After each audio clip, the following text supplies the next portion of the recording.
Yeah, I'm going to keep it up too.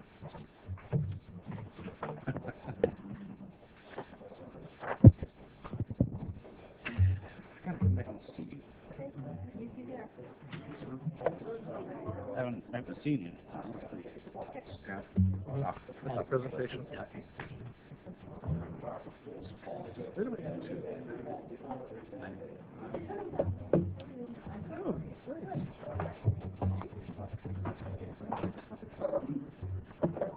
Okay, good.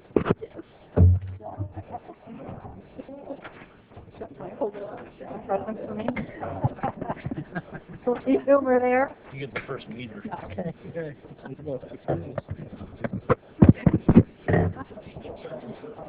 I'm going to be quiet. Not. Okay.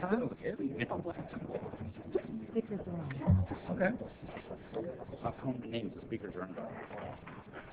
Okay, I'm going to call this meeting to order. Steve, do you have anything to report from the closed session? Good evening, Mayor and council members. The City Council is in a closed session this evening, conference with real property negotiator, and there's no action to report. Thank you. Could we please have the roll call, Donna? Vice Mayor Singleton. Here. Councilmember Payne. Present. Councilmember Campion. Here. Councilmember Cruz. Here. Mayor Powers. Here. And could you please read the public comment? Under Government Code Section 54954. Sorry. Okay, we'll go back. Let's have the flag salute. There's no one here today, okay?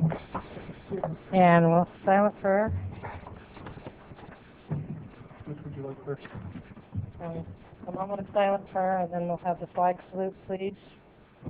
Councilmember Payne, will you lead us in the flag salute? I will.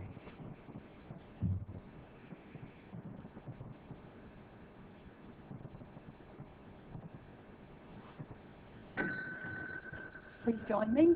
I pledge allegiance to the flag of the United States of America and to the republic for which it stands, one nation, under God, indivisible, with liberty and justice for all.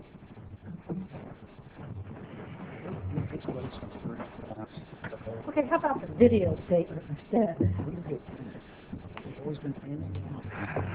This meeting of the Galt City Council is being videotaped in its entirety and will be cable cast without interruption on Metro Cable 14, the Government Affairs channel, on the Comcast and Sure West cable systems.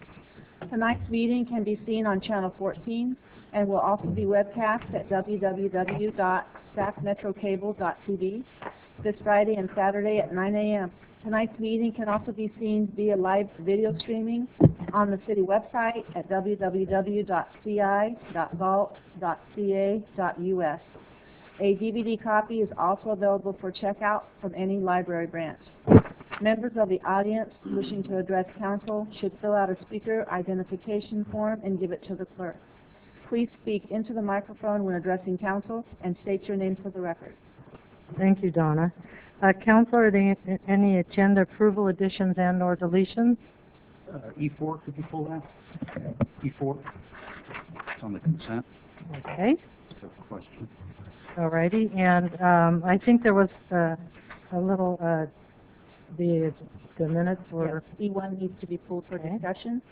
And then we'd like to delete under successor agency agenda J3B. We don't have any warrants to approve tonight. J through what? Successor agency. Just J. Okay. So we're not having...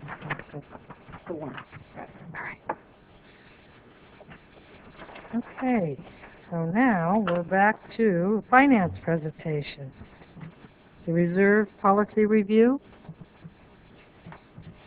Oh, go ahead.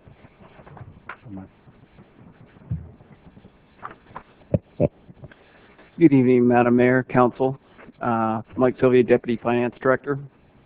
To provide some kind of an oversight on the current reserve policy as well as some proposed modifications coming forward. First, some general overview regarding reserve policy considerations.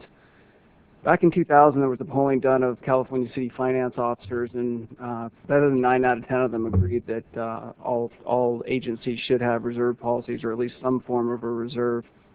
Congruent with that, the GFOA also recommends adoption of a formal reserve policy. They've got multiple best practices on the topic. Third item, public agencies do need to be fiscally prudent. We've seen a number of agencies in our state over the last few years suffer the consequences of not being prudent with their reserves. Lastly, Galt was on the front end of adopting a reserve policy, having done it almost 10 years ago.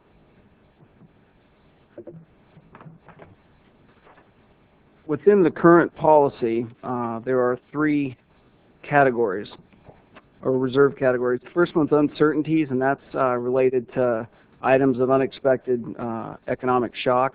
The second one is smart and sustained growth. That's essentially a progress piggy bank for the city. The third one is cash flow. That provides funding for projects and appropriations that are going to span multiple fiscal years. Each of these categories does have multiple types of reserves, and I'll go into those in just a second. And all of the reserve categories and types are fully funded, and they'll be shown both in their target measure as well as their fiscal 13-14 budgeted amounts. First, the uncertainty reserve category has 2 reserve types. The first one's the economic uncertainty. This basically prevents service reductions during times of economic downturns, recessions, that type of thing. The second one is the exposures, which provides resources for claim costs related to city insurance deductibles during natural disasters. And again, each of these measures is shown by its target as well as the fiscal 13-14 budget amount. And we'll have a summary slide that'll show all of the types in summary. The second category is the smart and sustained growth. It has 2 reserve types. The first is the equipment replacement. That basically provides funding to replace vehicles and capital assets that have a value of initial value of $5,000 or more and a usable life of about 5 years or more. The second type is the future capital projects. That provides resources that facilitate capital projects that council deems to be in the best long-term interests of the city.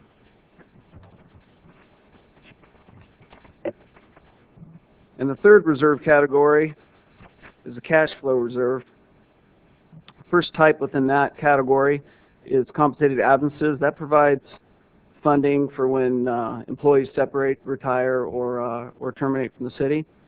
The second one is working capital, and that assists in funding for unforeseen operating capital needs. And the third one is the residual fund balance, and that includes sums for encumbrances and continuing appropriations. Again, that's funding for multi-year projects and the like.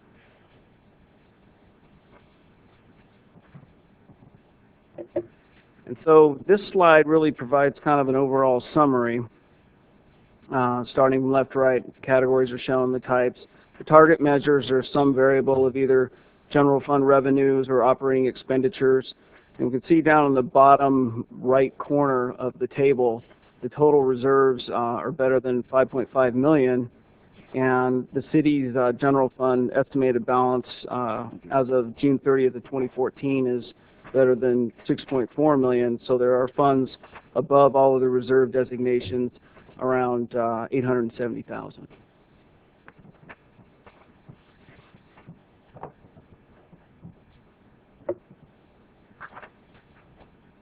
In recent years, the Governmental Accounting Standards Board issued statement number 54, and that changed the accounting and financial reporting requirements that the city is governed by.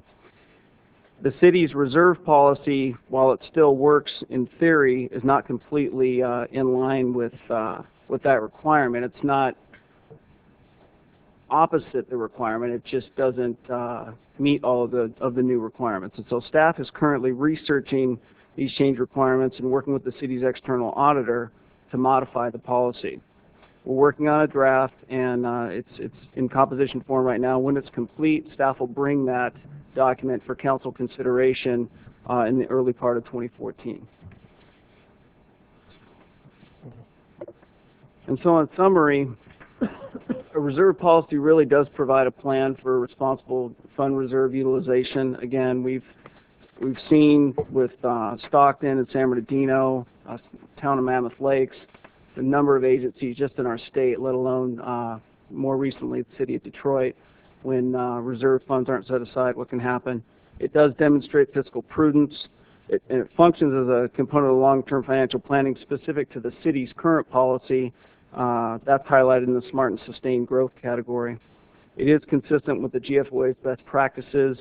They've advocated that for a number of years. And a reserve policy is viewed favorably by the credit rating agencies, which is a distinct advantage when you're issuing new debt or when you're refinancing existing debt. And so having the current policy is certainly a good thing, but staff's proposing to modify it to get it in compliance with GASB 54, and we anticipate having that document ready in probably January 2014 for council consideration. And so if there's any questions, I'd be happy to field them. Real quick. Yes, sir. On your presentation sheets you gave us here, we're missing page 7. So if you could get a copy of that to us, please. Okay, we'll do that. Apologize for that. How long has the city used these target measures as part of policy? I'm just curious. I'm sorry, what was the question? The target measures for each one and by type. How long have we used those target measures? Because I know it's changed over the years, but I'm just curious. Actually, when the policy was first adopted, we used the same percentages. On capital assets, equipment replacement, we used that. The base was all city capital assets, and we pulled that back to just include equipment. So before we would try to fully fund buildings and land, and we realized that the life expectancy, it wasn't really prudent for us to start to have a reserve for those items. So we pulled back, and the only change that I can think of right now was just on the equipment replacement, but the percentages have been consistent since 2003. Yeah. Yes. On the, well, I think it's great. And I'm just curious, is there any, do you have any idea how many other communities have a policy similar to this in California? Having come With these target measures. Yeah, having come from a neighboring agency, I can tell you, City of Lathrop didn't adopt their reserve policy until 09 or 10, and there aren't this many categories of reserve. Because I know it seems like a very good reserve in comparison to most communities, and so there's really nothing out there that we know of. Actually, I don't know the numbers, but we actually did conduct a survey to see what the reserve policies were for California cities, and as Mike mentioned, it is part of the GFOA's best practice. And we were using different guidelines and trying to evaluate. Some cities would say we're going to use 2 months of operations for reserve. So different cities do use different thresholds, but it seemed like we were getting a lot of responses that basically said that they were still working on reserve policies and hadn't really got there.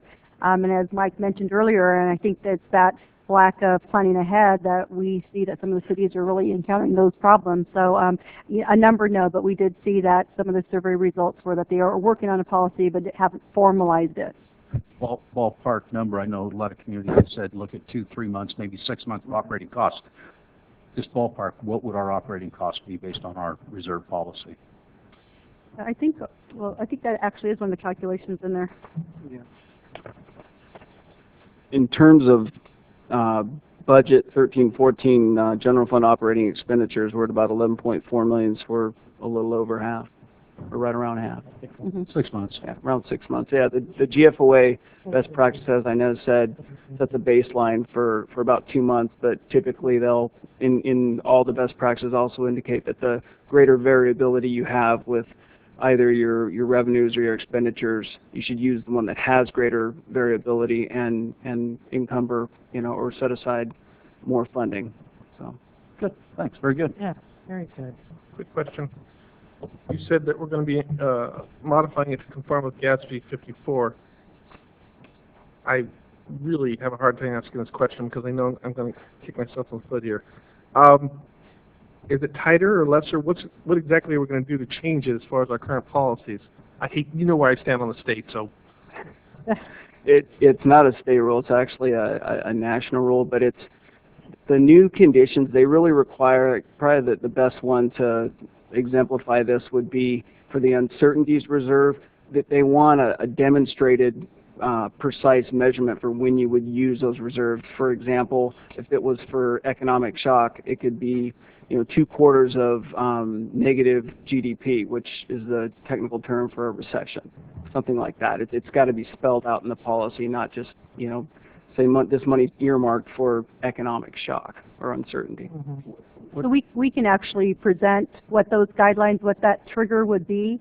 Right now, we really don't have a trigger. When we come to council with our budget, we say that it's 10% of general fund operating appropriations. But what the next step, GASB 54 does, is actually says, please identify what the triggers would be when you would tap into the reserve. So like Mike mentioned, sales tax went down 2 straight quarters, or property tax, we saw the reduction in assessed value. So would it be a 5% reduction in assessed value for our community? Would it be a 10%, 15%? So they're basically saying, instead of kind of leaving it open-ended, tell us what those triggers would be when you would feel the need to tap into your reserve. So it gives everybody, the community, council members, a little bit more guidance on when we would have to tap into those reserves.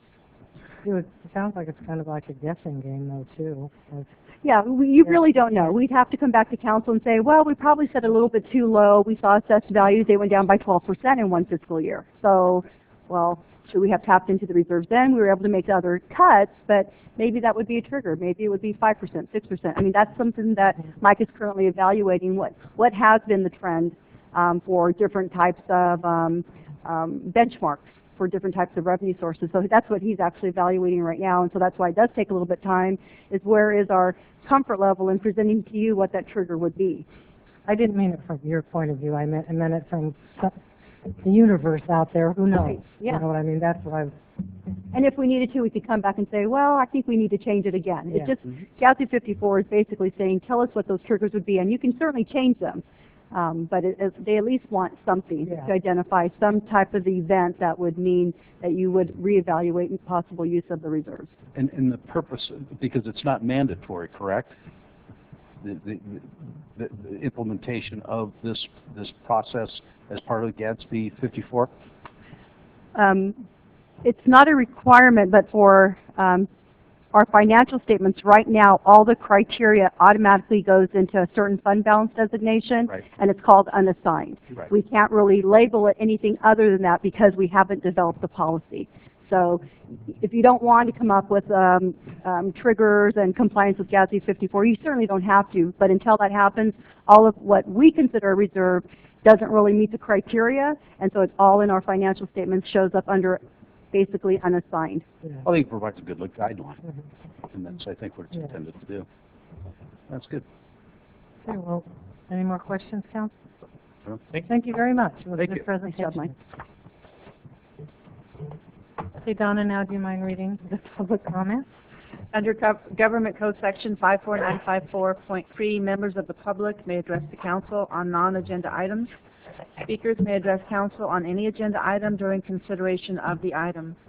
Speakers shall restrict their comments to issues that are within the subject matter jurisdiction of the City Council and limit comments to a maximum of 3 minutes. Please fill out a speaker sheet located on the table inside the entrances to council chambers and forward the completed speaker sheet to the clerk. And I have Al Baldwin, Big Box Ordinance.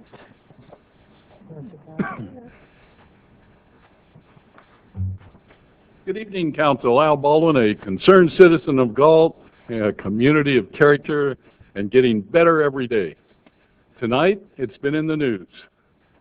Sacramento County is looking into revising their big box ordinance. I'm suggesting tonight, sweet and simple, that the council look in it also and see what you can do about maybe changing it for the better, the way it would have been, could have been, should have been years and years ago. We changed it to a smaller big box volume, and we have property in Galt. We have an overpass in Galt. It's inside of Galt. Why don't we look into it, and why don't we pursue it and check it out and give us some input why you want it or don't want it. You want to leave it the way it is, it would be appreciated. Very simple, very easy, simple question. Thank you. Thank you. So, anyone else? Mr. Walters, did you want to speak now? Rick Walters on utilities.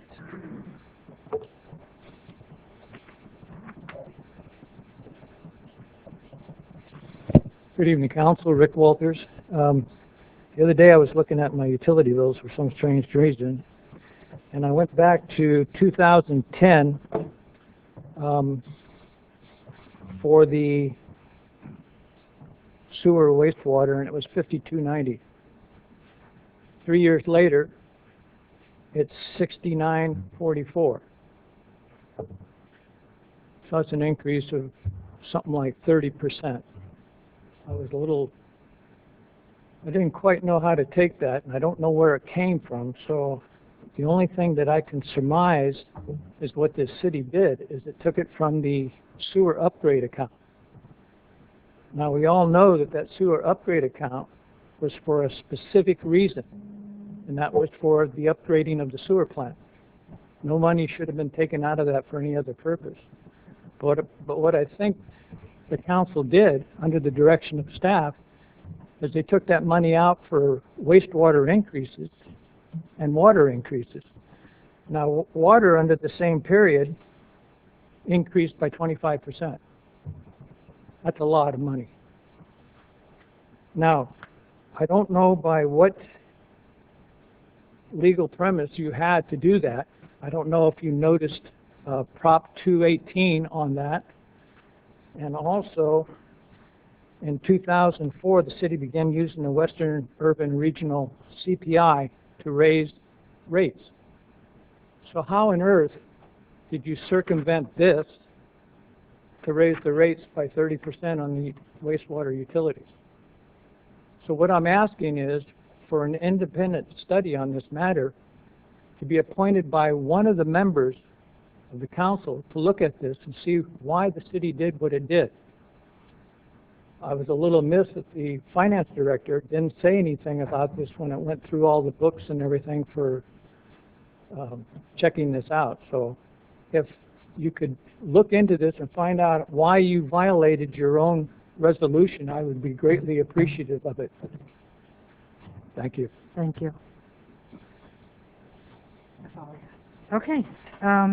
Now that we're at the information consent calendar, Donna, you just want to tell us what the corrections are, please, on the minutes of the August 7th Sure, meeting? you have the corrected minutes in front of you. Okay. On the closed session, we had to mark applicant Cruz and Singleton, and then on the regular agenda on page 3 under City Clerk, item 1, the action upon a motion by Campion, seconded by Singleton is the correction.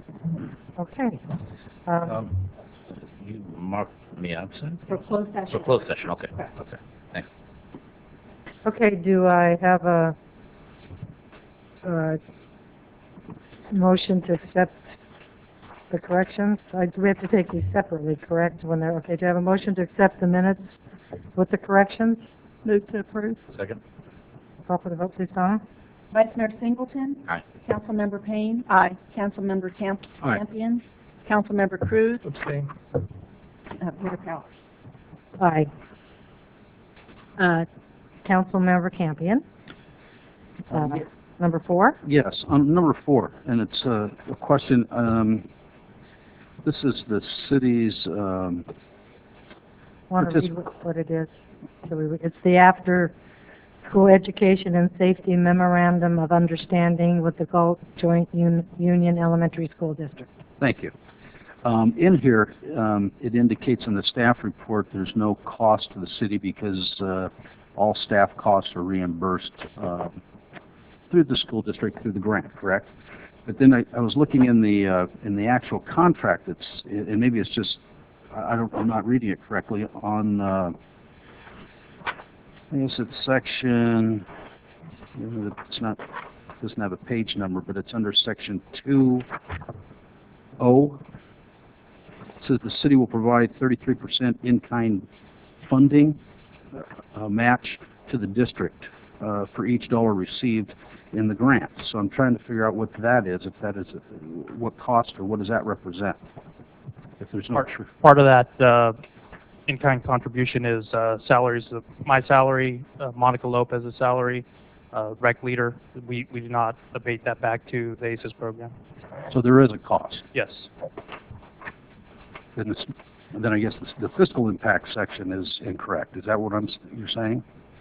The actual costs for the staff to run the program are reimbursed. So the direct costs are all reimbursed, and so it's not any additional costs over, above, and beyond what we pay right now. So, for example, Armando and Monica, we're already paying their salaries, and so it's just the incremental time that they would spend that's considered in-kind contribution. We're not paying the district any additional monies.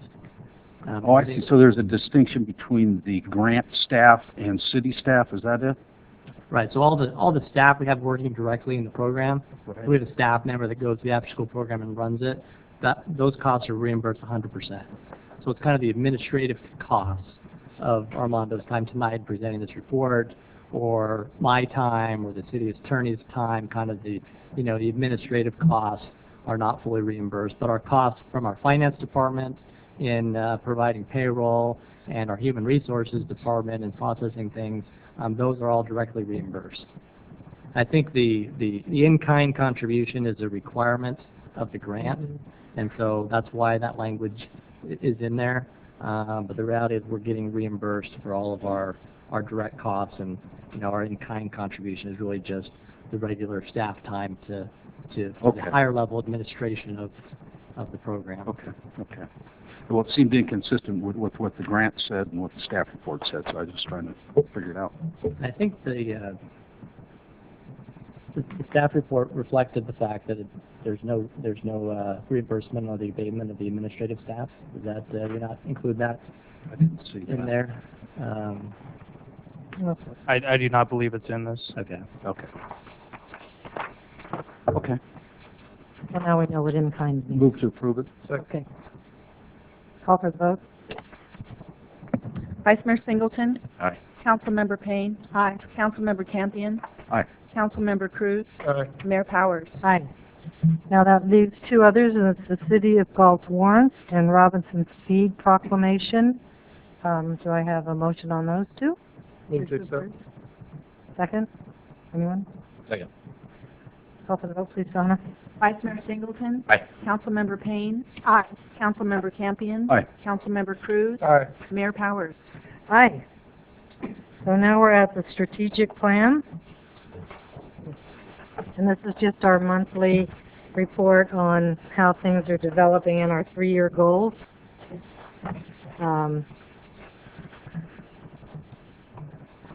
Who's running the show for this? Oh, there we go, okay.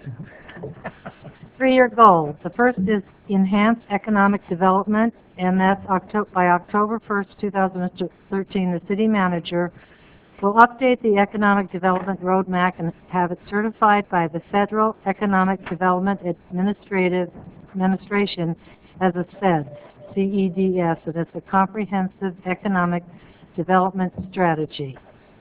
I'm happy to provide a brief update on that. Okay, can I just reiterate, everybody, you should have your cell phones turned off, please. Thank you. Thank you.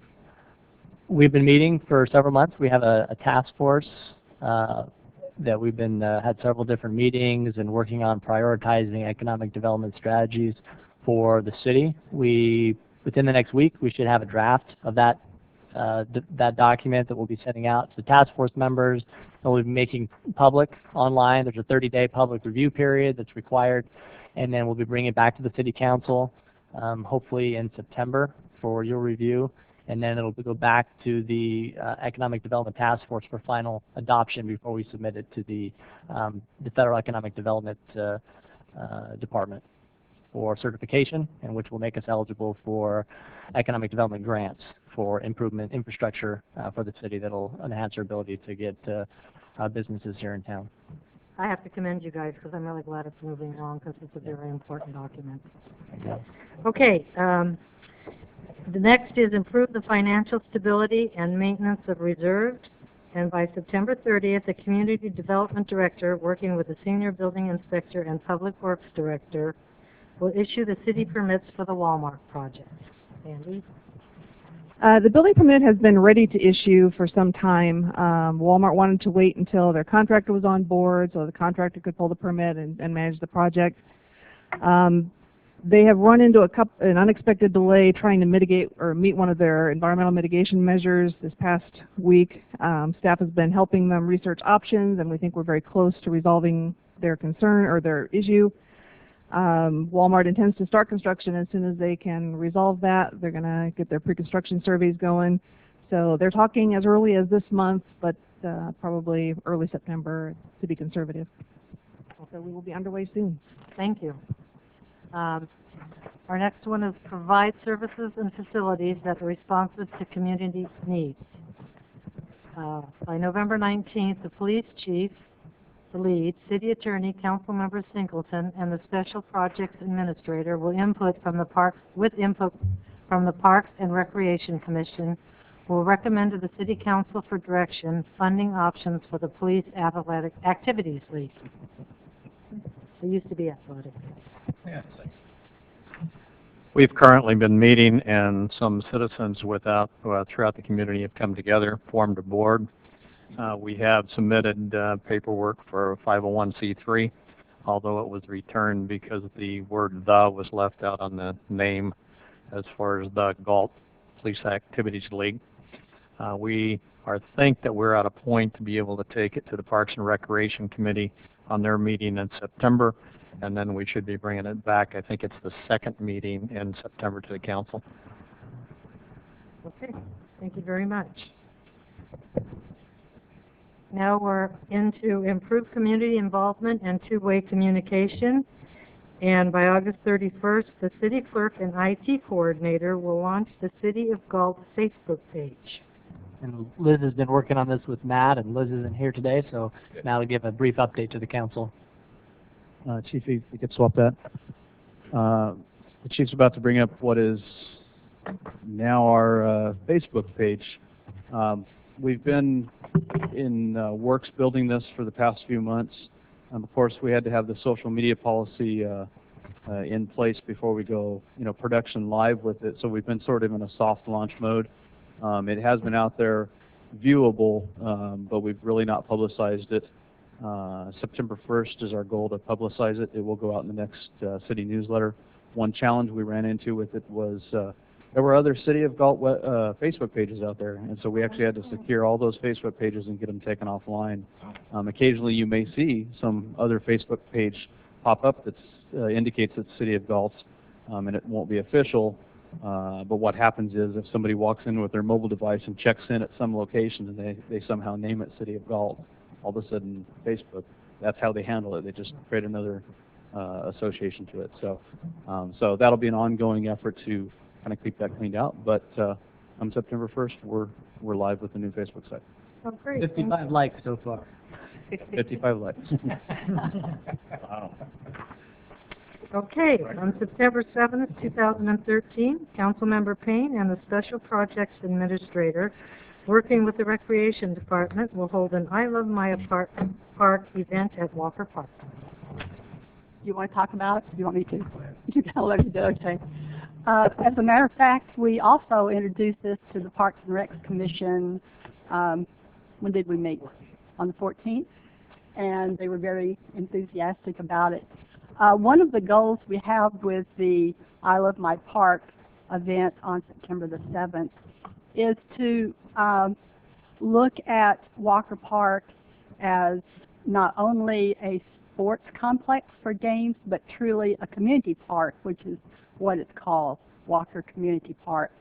So we're inviting all the community to come out. We will have sports. We'll have football games going on the AstroTurf, soccer games. The youth committee is putting on games for the kids. We'll have vendors. We will be recognizing Robinson Feeds as one of our loyal businesses that has stayed with us through the good years and the bad years, and it's just kind of appropriate to since our theme is Country in the Park, to recognize them as Robinson's Feed Store. Also, we will have displays of antique tractors and machinery. We have a horseshoe bin going in, and I may be telling more than I need to because I think that's on the agenda. But anyway, it looks like it's going to be a really good event. Shop Local is participating by allowing some of the local vendors to come out and have booths to advertise, since we're not doing the Tuesday night farmers markets. So it should be a big event, and I think you're all invited. I know you're all invited. It'll be free to everyone, so come on out and see our community park, Falker Park. Well, I'll be there. Good. Looking forward Good. to I'll it. look forward to it. And next, on September 11th, the city clerk will hold the annual volunteer recognition luncheon. And the invites have gone out. And The invites went out on Thursday, August 16th, and it's for community volunteers on committee and commissions, and RSVP by September 4th, and it should be a really nice event at Boosters. yes, it was very nice last year, and we're hoping for more coming out this year. Thank you very much. So now we're at, the Galt Community Alliance Committee, and that's to you, Councilmember Payne. Okay. Back in July, the council met and established their strategic plan for the term of July to January 2014. At that time, the council agreed that I would bring to council action and the funding and the establishment of funding of the Galt Community Alliance Committee. And I would like to acknowledge them sitting on the front row. Got one sitting on the back row, but we've been working very hard. And I would like to note that all of these members of this committee represent different aspects of the community. We have representation from the elementary school, the high school, the men's club, the women's club, businesses, the Chamber of Commerce, and then just some plain old citizens that think it's a really good idea. Plain old citizens. Want to introduce your members? Councilmember, do you want to introduce the members? I'm sorry? Do you want to introduce the members that are in attendance? Come on, stand up, you guys. Come on. Come on. And in the back there is Lisa. Okay. Do I have to name them all? Okay, let's start from left to right. Tell us who you are and who you represent. Microphone. They got a microphone. Got a microphone? Pass that microphone around. Oh my goodness. Let's have a little fun. Why not? They're here. Might as well. Hello, everybody. About the guy Hey, to your right, Frank, Frank, why don't you let him start? Okay. Hello, everybody. I'm Frank Duell from the Men's Club, Galt Chamber of Commerce, and the Galt Lions. Okay. To your right. Who's the gentleman in the black? Would you let him go first? Hi, I'm Cy Miyasato. I represent the Galt Liberty Ranch Unified Ensembles. I've been a volunteer in this community almost 20 years with most of the youth groups and the arts programs. I've seen a lot of your own children in some of this, and it's been nice to finally get this together where we can communicate across all the spectrum to everyone. Pedro Ramos Jewelers, 23 years in Galt. Good evening, I'm Dave Stifler. I'm the plain old community member. I am Sean O'Neill, representing Edward Jones, business here in town. All right. Mukesh Patel at Tobacco Man Galt, right across the street. Galt Sunrise Rotary, Real Men's Club, and missing something. Galt Business Builders and There you go. Great.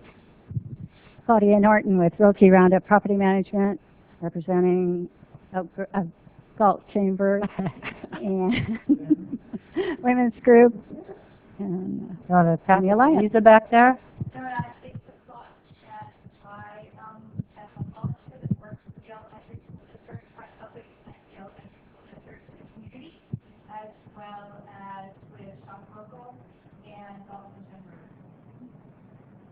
Thank you all. Thank you very much. Okay, now what's this all about? Okay, we've been meeting regularly, and we've created this network of organizations. We're like an organization of organizations, but our goal is to, and I'm going to read it, the purpose of the committee is to promote community awareness, support, and participation in events to help alleviate scheduling conflicts. A community calendar has been established with a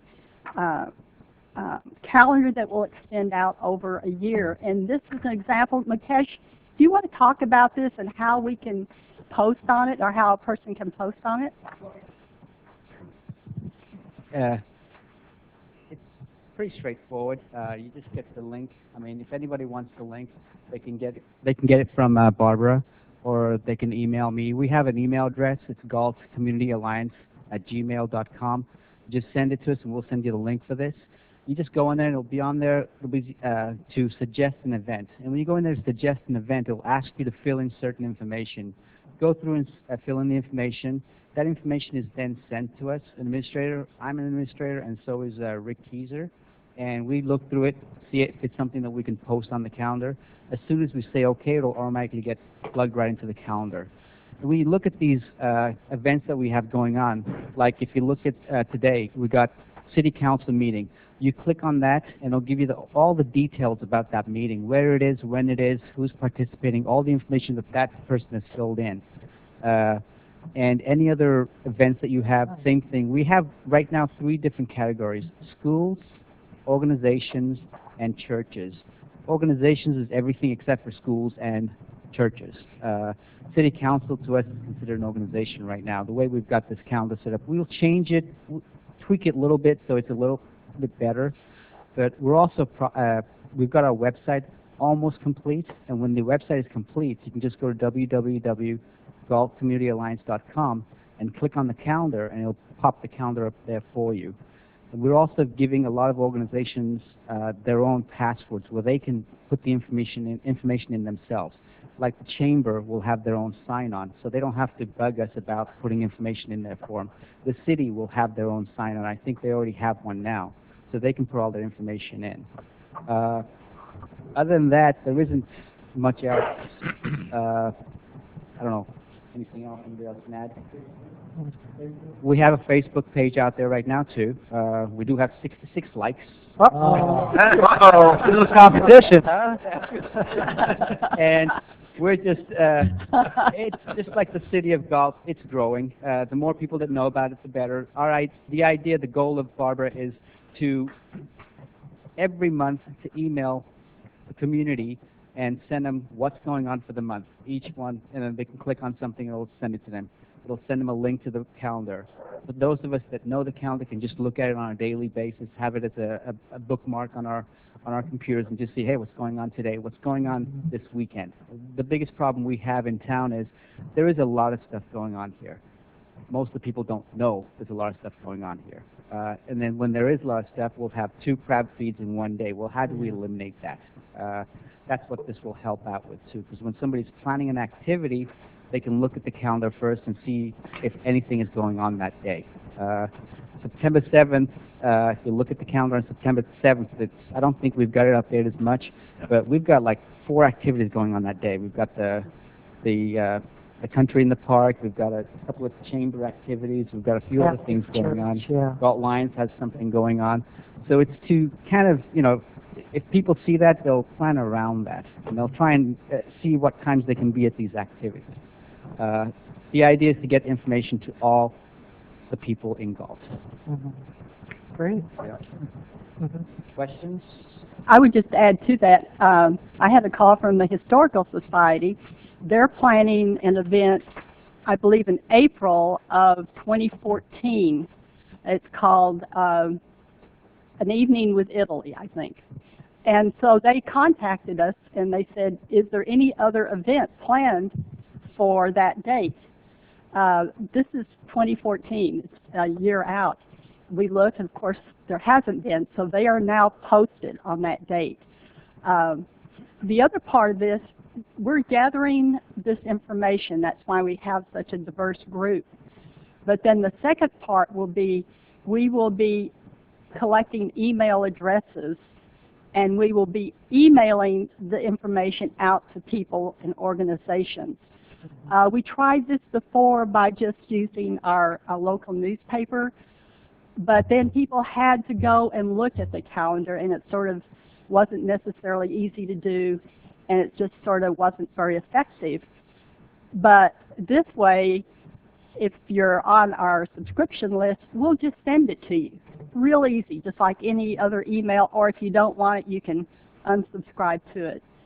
So that's why I think this is going to be a successful tool for us to use to make the most of our resources, not compete against each other. I think the merchants are going to like it better, because if you have a lot of events at the same time, they usually get hit for raffle prizes and donations. So hopefully we can spread this out and make it a little bit easier on everybody. And I just have to say, Mukesh Patel has been amazing. He's our computer whiz. And I think you all agree we couldn't have done anything without him. So, thanks.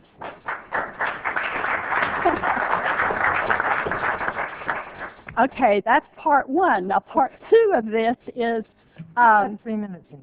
okay. Okay.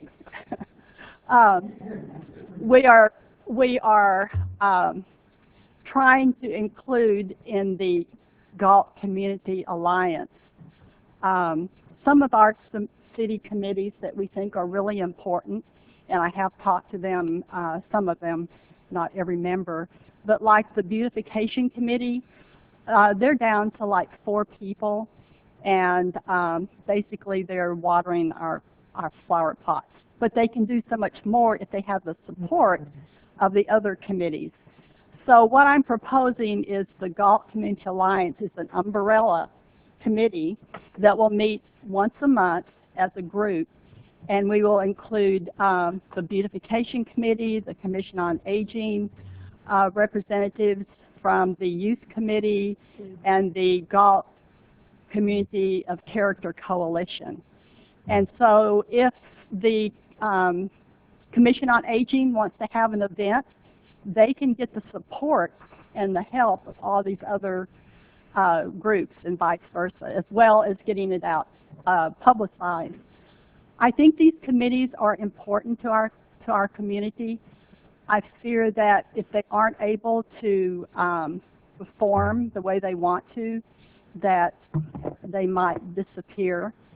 So it's our goal to support them, keep them vital, and then they can benefit the community in many ways.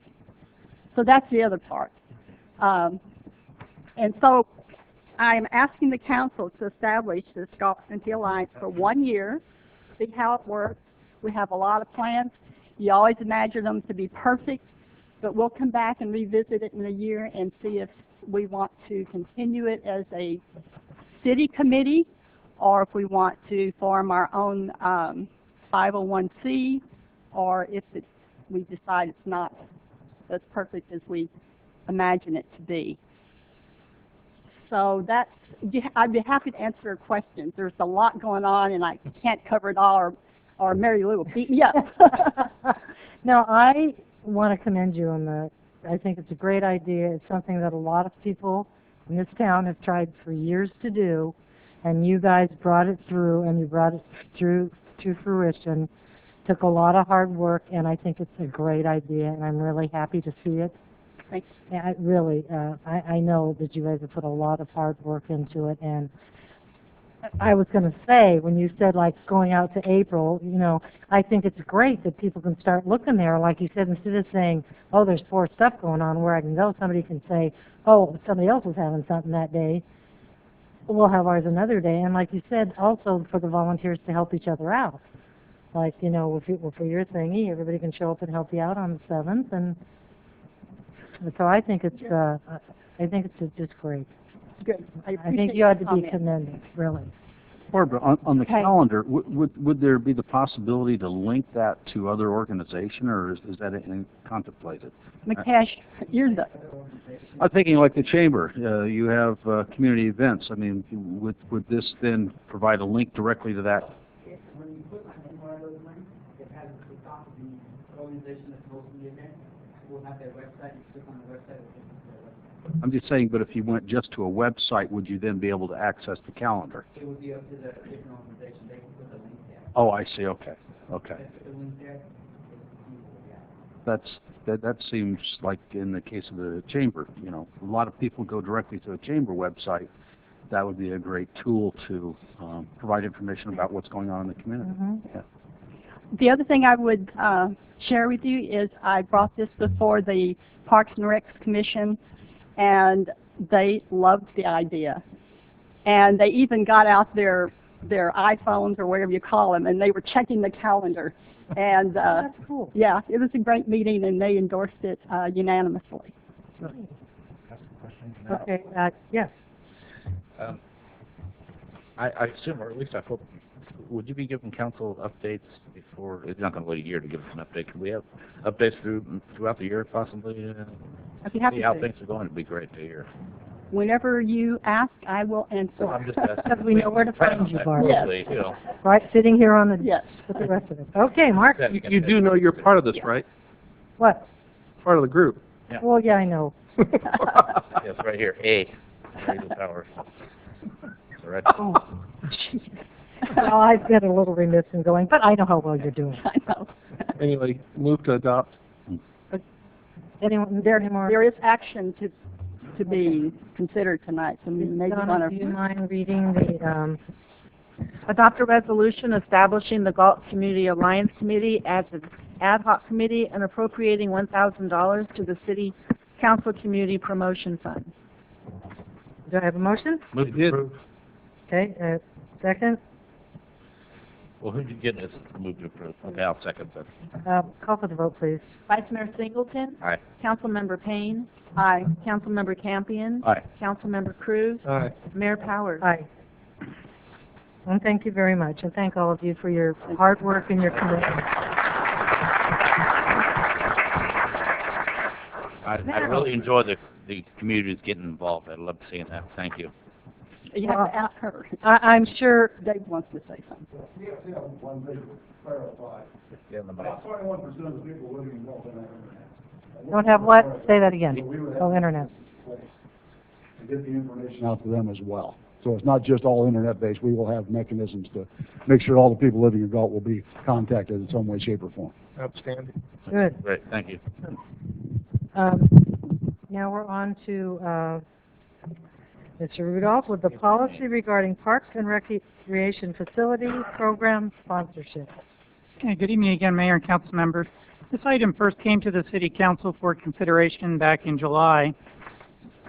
And at that meeting, the City Council directed that the proposed sponsorship policy go to the Parks and Rec Commission for their consideration and input. And it did go to the Commission last week, and the Parks Commission recommended the adoption of the policy with a few changes. First of all, they recommended that a limit be put on the maximum time of any sponsorship. They wanted to ensure that sponsors not get preferential treatment beyond the advertisement that they were being provided, and that there be a consideration of any maintenance costs associated with signs or boards, scoreboards that were being put up. So I've handed out a revised policy this evening for the council to review. And as it relates to the first item on maintenance, that actually is in the within the policy under section 3, right at the tail end of 3. It says that the city manager may consider the following when evaluating a sponsorship proposal, and it includes operating and maintenance costs. As to the second item relating to duration of the sponsorship opportunity, we've added a sentence in the second paragraph of number 4, and that's in the policy. It's highlighted, and it says, additionally, sponsorship plans shall establish a reasonable time limit on the duration of the sponsorship opportunity. And then in addressing the last comment of the Parks and Rec Commission, at the top of page 3, we've added a statement that says, except as specified in the sponsorship plan, the sponsor shall not be entitled to any other benefit or preferential treatment. So with those changes, I think we've addressed the comments of the Parks and Rec Commission, and the policies presented for City Council consideration and adoption this evening. I'd be happy to answer any questions you have. Questions, council? I have a question. That's pretty straightforward. Okay, do I have a motion to approve? Motion approved. Second? Second. Call for the vote, please. Vice Mayor Singleton. Aye. Councilmember Payne. Aye. Councilmember Campion. Aye. Councilmember Cruz. Aye. Mayor Powers. Aye. At the city manager's office now, the Microsoft Enterprise Agreement, and that's to you. Matt? Good evening, Mayor. The city as a whole has been operating with Microsoft Office as its de facto office automation tool since pretty much 2003, which is 10 years ago. We haven't really been successful at being able to upgrade in one fell swoop, which creates compatibility issues and all sorts of challenges for support standpoint as well as staff operations. So we've pretty well stayed at Office 2003. Last year we budgeted a certain amount of money towards moving to Office 2010 prior to Office 2013's release. Right about the time we got ready to start looking at going to 2010, we kind of held back because Microsoft announced they were releasing Office 2013, so we started looking at that. At that point in time, we began researching possible alternatives to the way we purchase, so that maybe we can stay a little more up to date on a more regular basis with the software, and also look at potential cost savings. Through that process, we determined that an enterprise agreement with Microsoft is the most efficient way to continue to stay up to date, the most cost effective in a long-term basis, and it's also basically the most competitive compared to other options out there. So cloud services such as Google Docs or Google Apps, and open source tools, which while the open source tools are free, the support and everything else that goes with it adds up to challenges which parlay back into staff support issues and transition issues going to a new platform, those sort of things. So it all came back around to this Microsoft software, and the most cost-effective route is going through this enterprise agreement. In a nutshell, the Microsoft Enterprise Agreement, on an annual basis, we in essence will pay a maintenance fee, similar to the way that we buy software for other systems. So, for instance, our police department, we just purchased our new CAD and RMS system through Sunridge, their RIMS product. We paid a base amount to start with it, in essence a license fee, and we pay an annual maintenance fee after that every year. With Microsoft, the situation there is we buy a perpetual license for their product, and then we pay after the first 3 years that covers that perpetual license. We then pay an ongoing software assurance or license fee, if you will, which allows us to continue to upgrade as we desire. If Microsoft comes out with a product that isn't necessarily up to snuff, we don't have to go to that right away, but we continue that license fee so that we don't lose our ability to buy it at a deeply discounted rate. As you've seen in the staff report, our cost for the first 3 years is $280 per seat, and then after that it's $84 a year, and it's with a 5% inflation inflation increase annually after that. But if you look at the numbers over the years, in 10 years' time, if we were to do like we do today, where we purchase, and then we wait 10 years to purchase again, we only save about $10,000. And the cost of that $10,000 in staff morale, frustration of not being able to convert documents, or staying key with technology, and being competitive as just a person out in the field, that $10,000 is not worth that savings.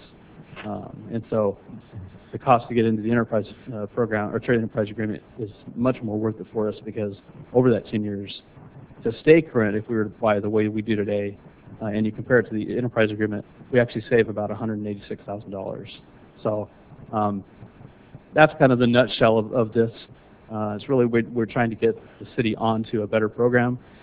This comes along with a little bit of staff benefits. Microsoft offers a home use program, so as long as a staff member has a computer assigned to them, they are allowed to, for $20, purchase a copy of Microsoft Office, which now makes them compatible at home to what they do at work. That's a big boon for the city, big boon for the staff members, so it's a little bit of morale boost there as well. And there's other benefits that are detailed in the staff report. I'm not going to go over those in detail to save time. And that's kind of it in a nutshell. If they'll take any questions for that. But this evening we are asking for approval to have the city manager be authorized to execute an agreement with Microsoft for this. Any questions, council? I think it's just I think you said 186,000 over a 10-year period. Yes. I think your report says 168. It's still a tremendous amount of money. Audible dyslexia. Okay. Okay, just check. What happened? That's a new one. No, that's good. I think it's a good idea. I want to commend you on the fact that you're trying to consolidate things so everybody's on the same page. It's very frustrating to create something at home on Microsoft 2010 and bring it here and find out the computer here doesn't work with it. Right. So I'm really proud of what you're doing here. Yeah, it's really important, like Councilmember Cruz said, and I really like the $20 to do it at home too. That's great. I mean, that's phenomenal. If there are any bugs in the operations, will they come back and clean it up for free, or? Well, that's actually one of the beauties of the program is that we can say, so let's say right now you're on Office in 2003 and you go to 2013 and you find some major flaw. But 2010 actually doesn't have that flaw, and we decide, until they get their bug fixed, let's just roll back to 2010. They'll let us do that for free. That's all part of their program. We can kind of pick and choose our target in whatever platform is actively supported by Microsoft.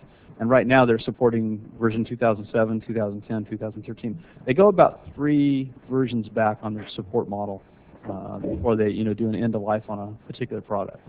So yeah, it would be supported both from a 24/7 support for their current product, whatever you're working on, as well as the past products. So we've got a lot of flexibility in what we can do, and we don't have to always go. What's pretty smart when they release a piece of software is not necessarily to jump on the bandwagon and say, you know what, they came out with 2013 yesterday, let's upgrade. It's actually better to wait for a few months and see. Let somebody else be the guinea pig, and then if they get slaughtered, then we know, okay, don't jump off that cliff. But if everything looks like it's going well, then let's migrate into that. One other thing I didn't note in here is that I did survey other cities through MESAC, which is the state's IT association, and there are 45 cities responded. All of them are using Microsoft Office. Out of that, 68% are on enterprise agreements, and so that's a big deal.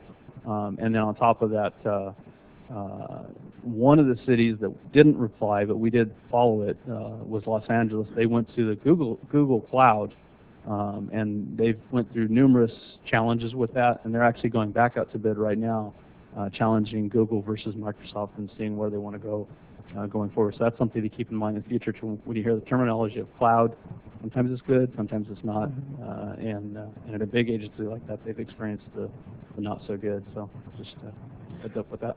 I'm curious, would there be an internal policy that all departments are on one release, or that will be it? Yeah. That could be good and bad. Well, it's actually pretty good because from a support standpoint, well, from an operating standpoint, I know people hate to change. Sometimes you get used to something, and that's why it's hard for IT to support multiple versions. I understand. Well, hopefully, what happens is that as we stay more current, people are more excited with that change. Sure. Yeah. I remember the days we had WordPerfect and Microsoft Word working in the city. That was a nightmare. Yeah. Yeah. And one other thing too, on that point, Kurt, is that that's the same thing that's gone on with operating systems. So right now, Windows 8 is the new thing, and everybody's fearful of it. Windows 7 came along. Windows 7 was great, and everybody, glommed onto it. But there's a lot of agencies that haven't even left Windows XP yet because it started back in 2001. So you have an operating system that's run for 12 years. Basically, that's an unheard of deal in the computer industry. Operating systems usually change every 2 to 3 years, and there's new versions of operating systems coming out. For that one operating system to stay intact so long, it says a lot about that operating system. But the company also had to move forward. Sure. And people don't really want to migrate off of it now because they got locked into that mode of, I've run with this 12 years. Prior to that, though, they'd been changing every 3 years. And we're using XP still in the city. But the good thing about this is not just for Office, this is for Windows. So when we go to Office 2013, we're going to be upgrading all the PCs to Windows 7. That was going to be my other question. Yeah. Thank you. So the operating systems are also included? Yes. And there's one other piece which we didn't really dwell on, and we're not going to dwell on it for very long, but client access licenses are another piece which are access to services. So those are additional costs that you don't see in here, but if we were to buy them independently, we'd really be spending a huge amount of money. Nicely done. Very good. All right, any more discussion? Move for approval. Okay. Second? Call for the vote. Vice Mayor Singleton. Aye. Councilmember Payne. Aye. Councilmember Campion. Aye. Councilmember Cruz. Aye. Mayor Powers. Aye. Okay, now our Country in the Park event with Armando. Good evening, Mayor and City Council. I'll sound a little bit like a parrot since Council Member Payne did such a good job describing the event, but what we did at the January 22nd, 2013 strategic planning session, the need for an I Love My Park event at Walker Park was identified. The event was later titled Country in the Park. Council members Payne and Cruz, along with city staff, have been working with the Shop Local organization on this event. I have to address a typo in the staff report in the fact that the Country in the Park event will be held on Saturday, September 7th from 9 to 2 versus 10 a.m. to 2. Okay. And then some of the activities that are included are local vendors, food vendors, live music, a tractor exhibit, and a horseshoe pit. We've also had to, since submitting the staff report, the need from 2 horseshoe pits to be installed went from 2 to 4. So we're asking for an additional $500 to install the second set of horseshoe pits out at Walker Park. So the budget will be increased from $1,725 to $2,225. This event was brought to the Parks and Rec Commission on August 14th, and they have supported the recommendation by staff to, 1, approve the list of activities, authorize committee members to seek sponsorships for the Country in the Park event to help defray costs, and 3, appropriate now $2,225 to the applicable Public Works and Parks and Recreation budget accounts for the event. Okay, you said that you're going to look for sponsors to help defray this cost? Yes. Okay. Can I make a comment? One of the things too, Tyson Dobernick, hope I'm saying his name right, is going to be doing all the labor to install the horseshoe pits, which will save us about $700, I believe. No, he'll be doing the framing for the pits. The major cost of leveling the ground will still eat up the majority of that $700. Anyway, he's doing it as an Eagle Scout project. And where do you plan on putting these pits at the park? Be east of the artificial turf in the dirt area where probably left field will be when we build the park, of the baseball field. Okay, thank you. Any more comments? Any more comments, anyone? No, ma'am. Okay, would you read the recommended action, please, Donna? Approve the list of activities. Authorize committee members to seek sponsorships for the Country in the Park event to help defray costs, and appropriate $2,225 to the applicable Public Works and Parks and Rec budget accounts for the event. Move to accept recommended actions. I have a second? Second. Call for the vote, please.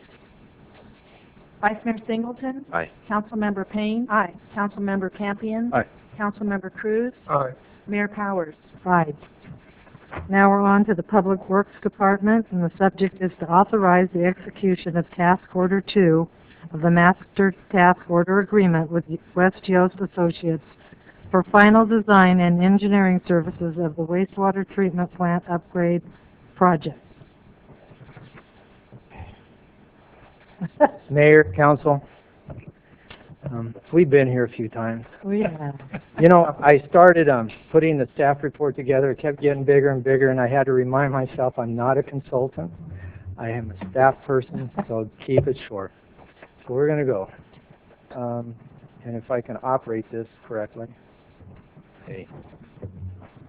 Was it me? Okay. We got the recommendations for the task order plus the resolution appropriating funds. We're all here because of the regulatory requirements imposed on us a few years back to meet the 215 discharge requirements.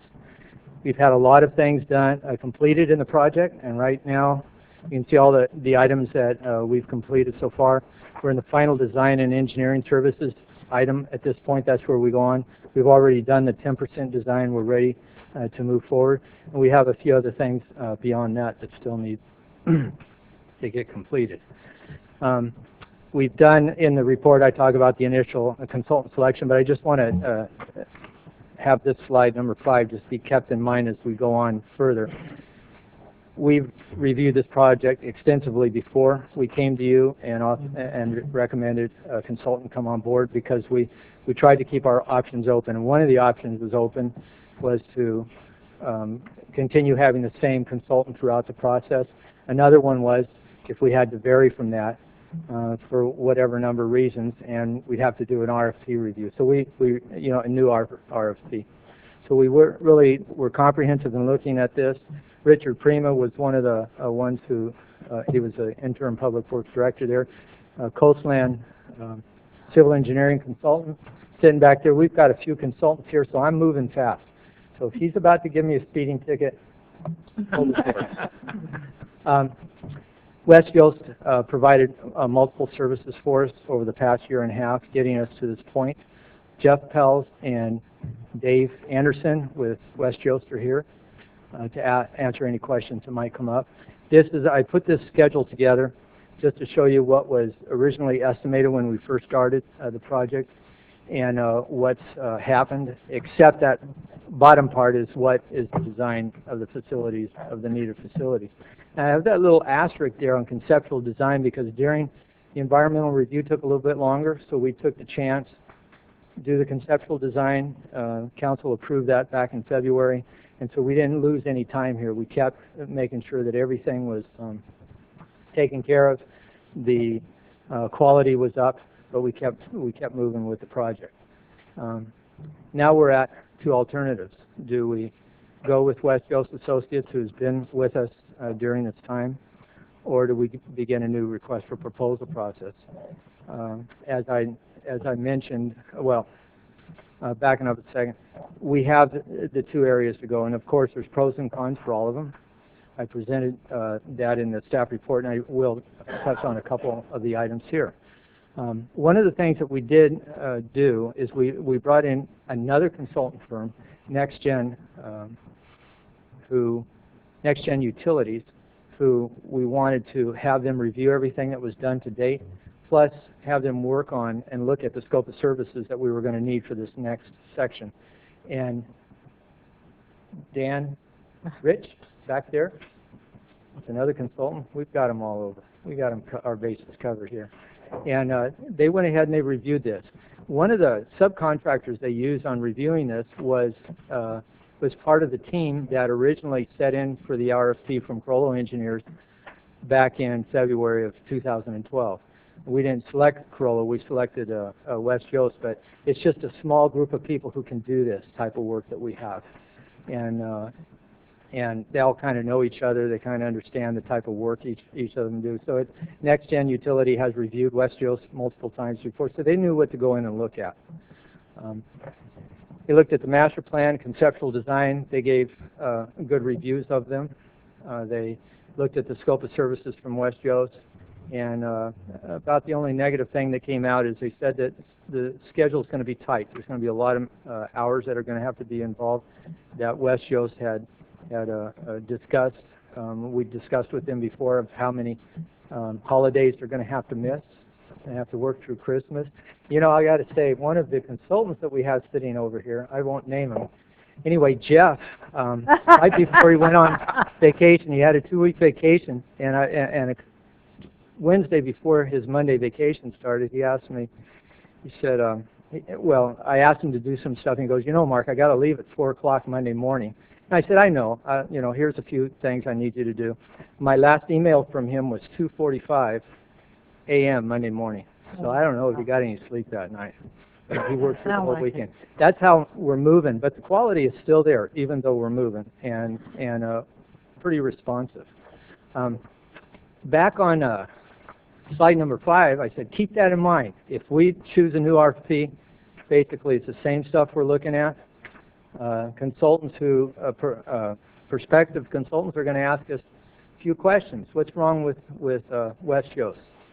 And we're going to say they perform in a timely fashion. We're going to say all these things about West Yost, and we don't know if we're going to get any proposals. We don't know. We might get somebody in there who's new to the area. We just don't know. So it's a lot of unknown stuff. But the review and recommendation that's going to come back before you is basically the same people, except Mr. Winkler, who's not here right now, on vacation. He's still working on vacation, too. We got him working all over. And then Dan Rich, we will have Dan Rich from Next Gen, who's going to help us review it, too, if we go that direction. If we go that direction, we got to look at schedule. And the schedule, down at that bottom one, where improvements completed February 2/16, can we get it done by 2/15 if we do a new RFP? I don't know.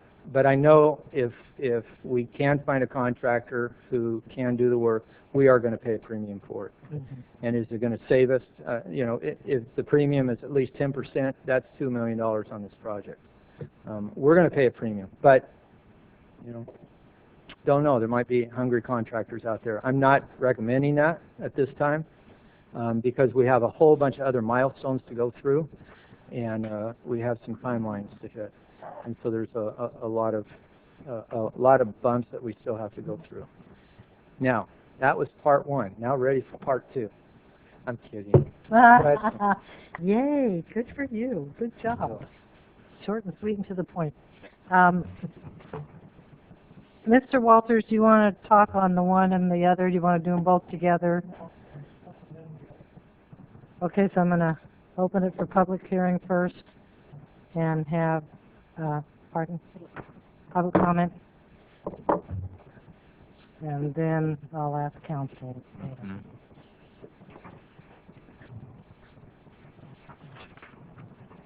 Good evening, Council. Rick Walters. See if I want to get something straight here. That what funds are these coming out of?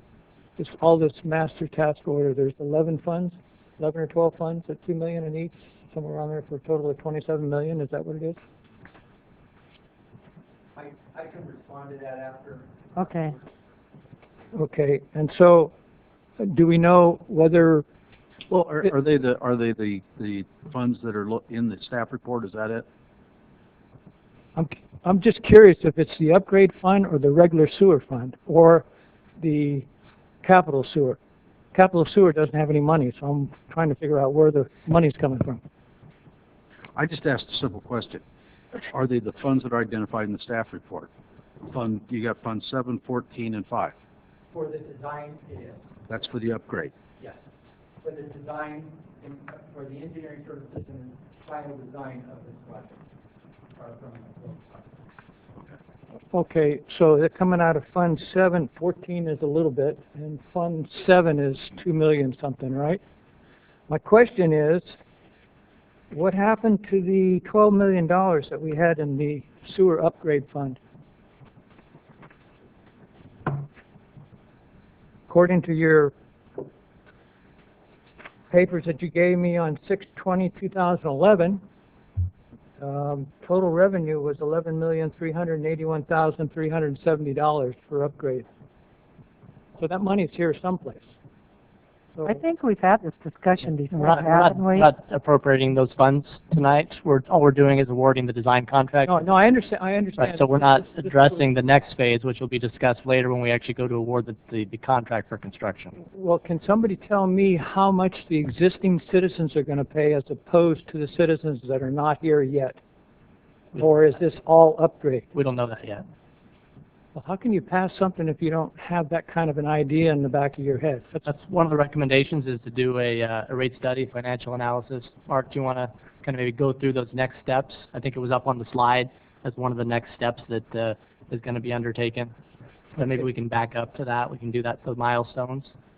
And then all these studies and everything that you're doing, we had studies and reports for the last upgrade was $1,752,000. Pre-design and design was $1,788,000. Construction cost $14 million. Engineering support $2 million. Administrative cost $1.441 million. My question is really valid. Are we going to go through this again for the second time? And are we going to have additional studies, engineer reports, and everything else for an upgrade that somehow we missed in here?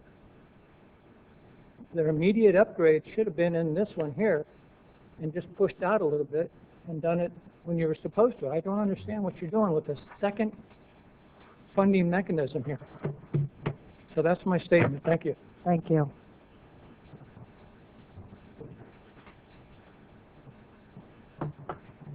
A couple of items really quick.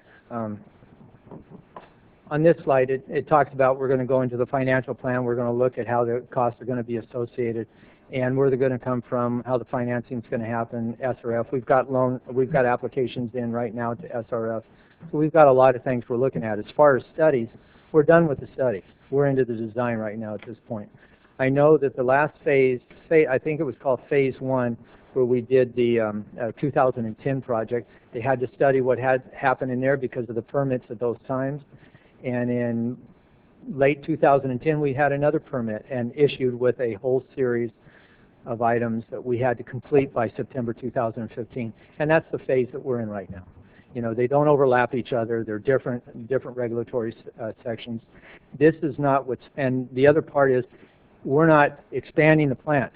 We're upgrading it to meet the regulatory requirements for the 3 MGD plant that it is right now. It's for the existing citizens that we have right now. There will be a marginal amount of capacity left of it, and during the financial plan rate study is when that will be identified and how much future customers will pay for that. Okay. Thank you. As part of this upgrade, there will be some amount in there, is what you're saying. Yes, there will be. Yeah, for the future customers. Yeah. But we don't know that at this point because it isn't complete. Is that correct? Mm-hmm. Yes. We've got to do the full financial plan and rate study and allocate accordingly. And then we come back to the council to review it, probably have a special session, workshop to review everything, and then go back, adjust it, and come back to you for approval. That's one of the problems here, and how Councilmember Cruz was talking about his love for the state of California. But every 5 years, we go through this again. Right. So 2010, we had the upgrade we had to do based on regulatory requirements that were in effect at that time. They came out with a new permit, and they said, oh, by the way, now by 2015, you have to do these additional improvements, which is what we're doing now. And who knows? The next permit, 2020, there may be an addition. So, you know, this isn't something that we control. This is something that the state of California dictates and mandates to local agencies. Regional sanitation up in Sacramento, they're going through the same thing. Multi-billion-dollar upgrades up there, and it's just whatever the state says you need to do, we need to do. And it's unfortunate. It's nothing that we would seek out on our own. We are trying to stay in compliance. And it's not the same thing every time that we have to figure it out. Every 5 years, new additional. We're not trying to reinvent the wheel. We have different regulations that we have to look through every time we have to do this. Exactly. Otherwise, we'd be fined, correct? Exactly. On the rate study, to get back to Mr. Walter's question, when do we think you're going to start it in November, tentatively according to the schedule? Any idea when that'll be complete and back before council for discussion? We'll probably have it back before council around January, late January or early February. We're hoping to bring it before for approval in March. That'll be the same time that you know, it'll have to be right after we open bids so we can adjust numbers and stuff, and then that'll all sequence together. I do want to make a point that, as city manager indicated, this project is driven by regulatory. 90% of the cost of this project is connected with regulatory, and I did that on a couple of meetings back in June, and I showed where all of the parts of that were regulatory driven. We still needed to do a couple of improvements on our own because of age and some other things that we have at the plant, but 90% of this is regulatory based costs. That's not that's mandated without fiscal sharing with the state. Well, and unfortunately, it has to go to the consumer. If we've got to upgrade all this stuff, you know, got to be upgraded. And we are open to the public when you present these workshops. Correct. Yes, correct. It's not like we're Correct. having these little secret workshops that people are not allowed to sit in and look at the same information that we have been looking at for months. I've seen many of these same faces from our initial one, which was an environmental workshop back in May of 2012, and multiple workshops and city council meetings since then. Yeah, I just wanted that to be clear, that it is open to anyone that wants to come and spend the day with us. It's And exciting. It's Like, exciting information. yeah, right. It's a lot to get through. Digest. Yeah, it is. Okay, so we'll close the public, and well, your 3 minutes were up, sir. Oh, you were at 3 something. We let you keep. Well, I interrupted him, I think. Oh, did you? Yeah, I did. Well, all righty. Okay. All righty.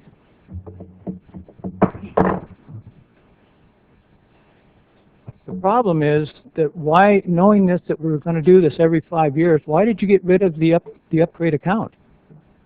You had $25 in there. We only need 11 for the debt service. That leaves 14 left. Why on earth did you get rid of that other money, knowing that all this other stuff was coming about every 5 years for regulatory? Why did you do that as a council?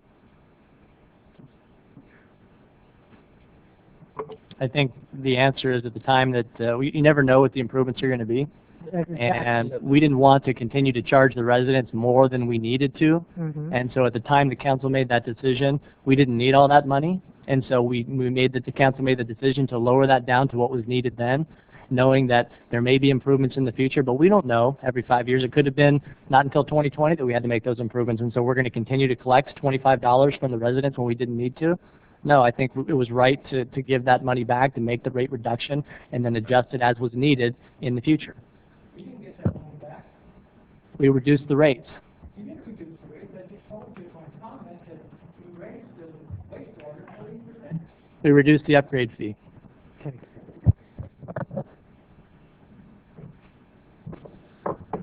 Mr. Campion, before I hit the gavel. Okay. All righty. Council? Where are we? Council, anything you want to add? I had one question in the report. It doesn't deal with the upgrades, as the report says, but it says there's some points and discussions, recommendations that FMP is recommending that we consider prior to going to the 4.5 MGD upgrade. Can you touch on those just briefly? Yes. NextGen, when they did the review, they saw some of the things that we also saw when we go from this 3 MGD to, in the future, 4.5. And none of this project, the design that we're doing, has anything to do with that, but it's a step towards that direction.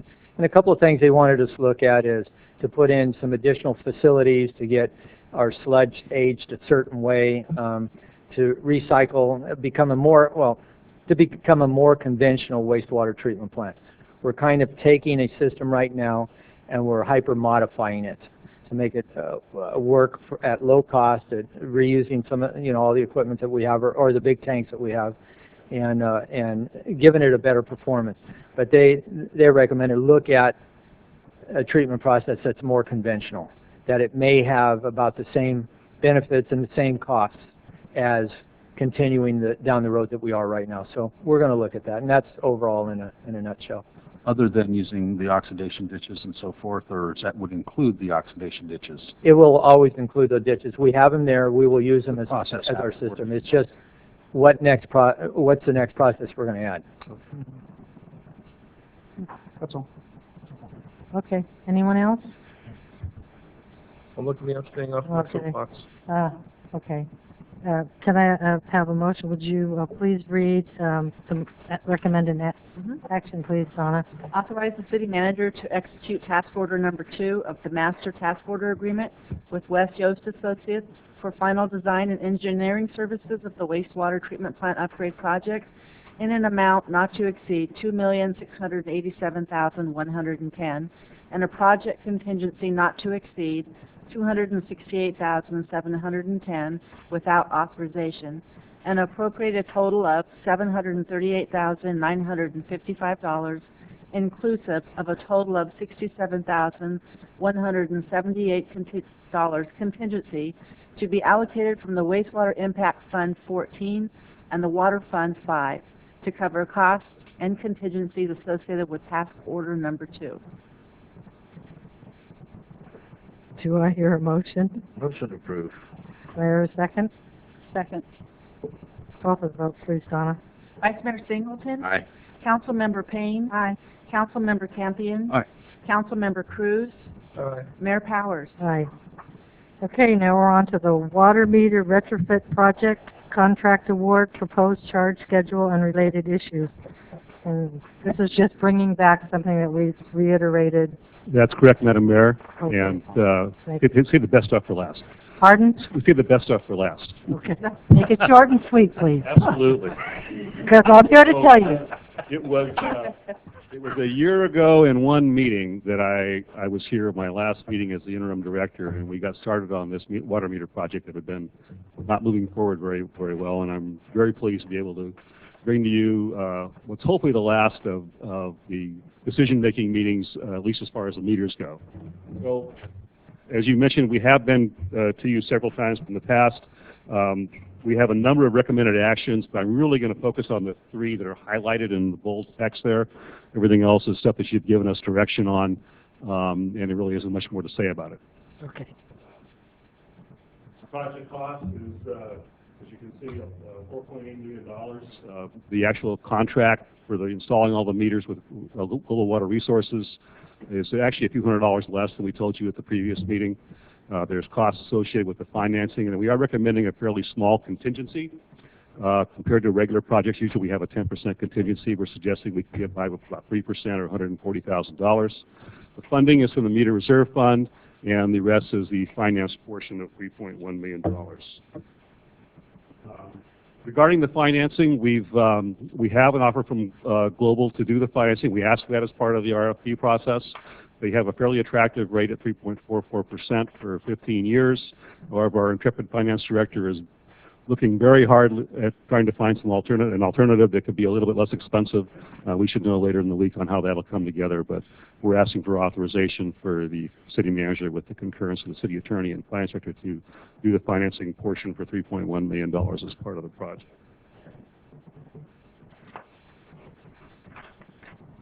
A big chunk of the project is to install water meters on customers who have never paid for a water meter in the past. The council gave us direction to impose a charge on those customers. There's about 3,000 of them.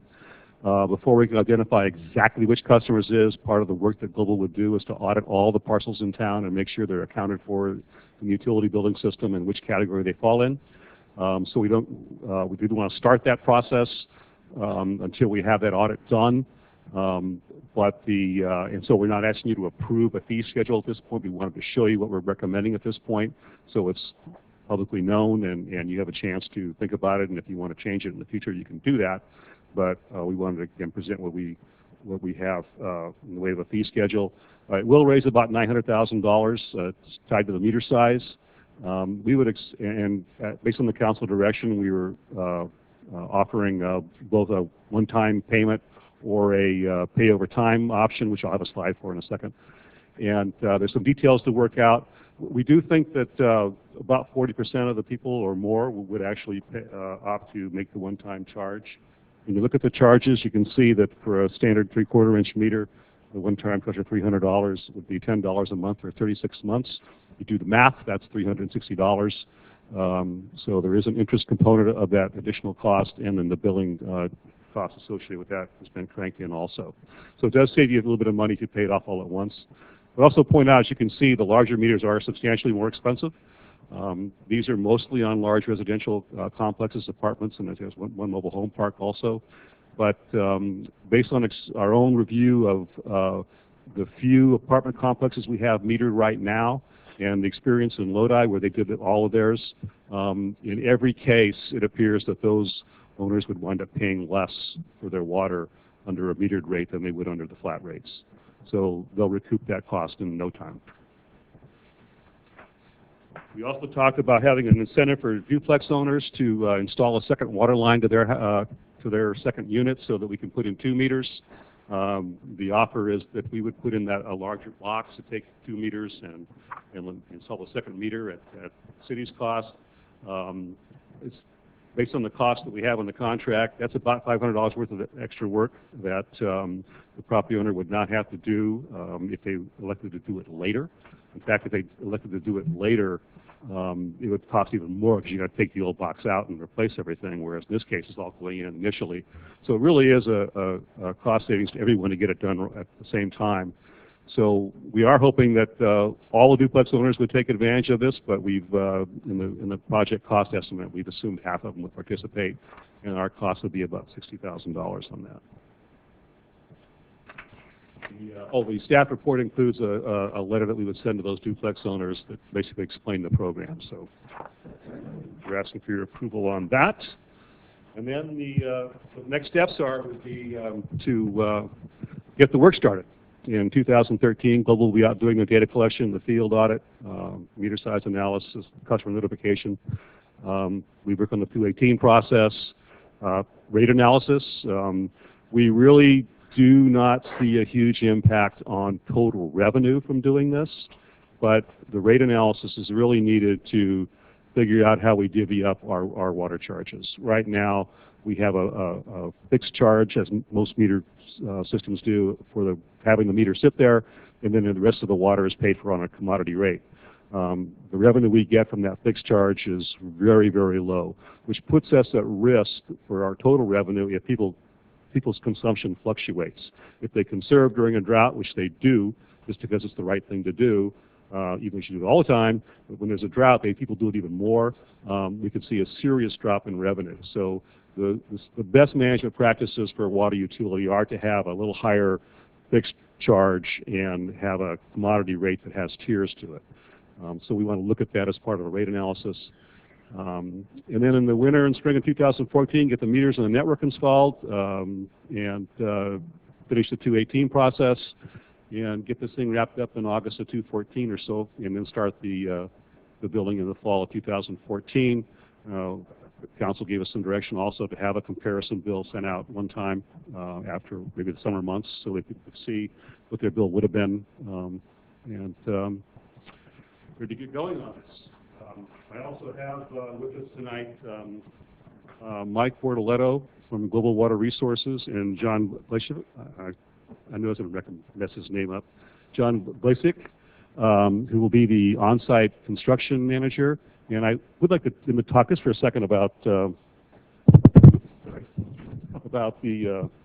podium, the customer interaction portion of their project, our project.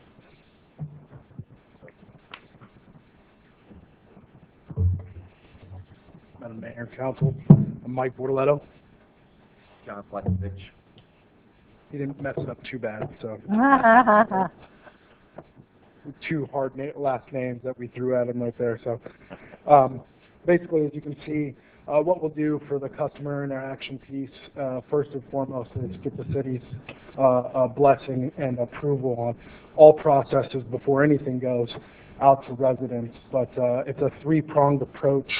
Basically, what we'll end up doing is we'll contact everyone in a mass mailing.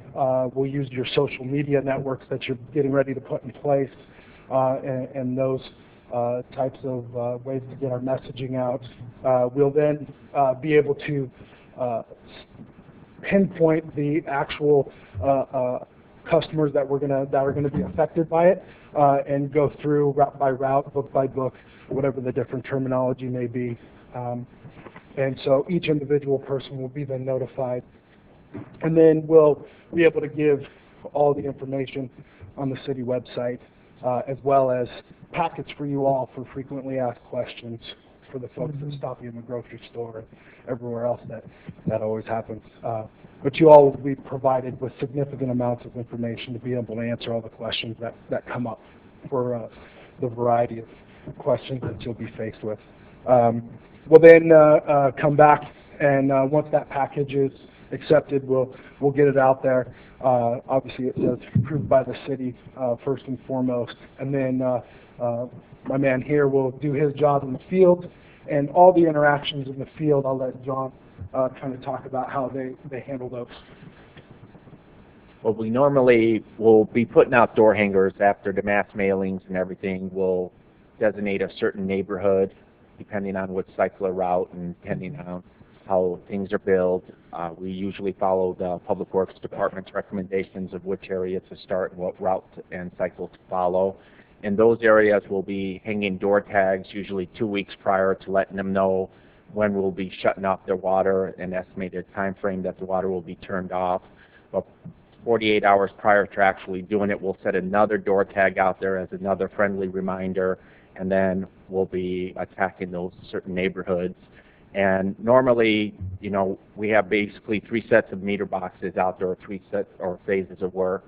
Currently, residences with meters, which is just a ready box. The homeowners should maybe experience about 10 minutes of downtime of water. The semi-readies, we have a variance there in those boxes, what those include, but that's usually about a 15-minute water turn-off time. And then the not ready boxes, that's where the largest variance is. It's depending on where the house lateral is located, if it's underneath a driveway, next to a driveway, next to shrubs. And, you know, prior to doing any type of work, if we run into situations that we may have to take out a piece of concrete or sidewalk, the city engineer will be notified, a procedure will be put in place, everyone will be given notification prior to any work being done in those cases. But if on a typical soil encasement lateral, I expect no more than 30 minutes of downtime for that particular residence while we're doing it. We'll have a large crew out there, all the tooling, all the material in place, so it's not like we're going to start digging a hole and realize, oh, we're missing a fitting, we need to run to Home Depot. Our trucks are stocked. We assume we have procedures in place for everything, or every scenario that could actually come into play, so we're ready for it. And that way it minimizes the homeowner a bare minimum. Great. Thank you very much. Yeah. I think we're good for now. Thank you very much. I'm done, so questions? Okay, I wanted to say something first. I didn't really mean to sound flippant, Mr. Prima. I know you've worked on this really a lot, and you worked on it. It was a major project, and you did a lot of hard work, and you're to be commended for it. Thank you very much. And I also like that this is a lot sometimes to handle when you get, you know, something that's this big for what the recommendation is. So if you could go back to that first page, I like that you put the things that were important, that what it was really doing, that we wanted to authorize the financing, and we needed to direct the staff, and we need to improve the incentive plan for the duplex owners. Thank actually you. All 7. Right, but those are the, right. Yes. But so thank you for putting that up there, because that's great. Because then Donna's going to be here for half an hour reading the recommendation after I open it for public comment. And that's you, Mr. Walters.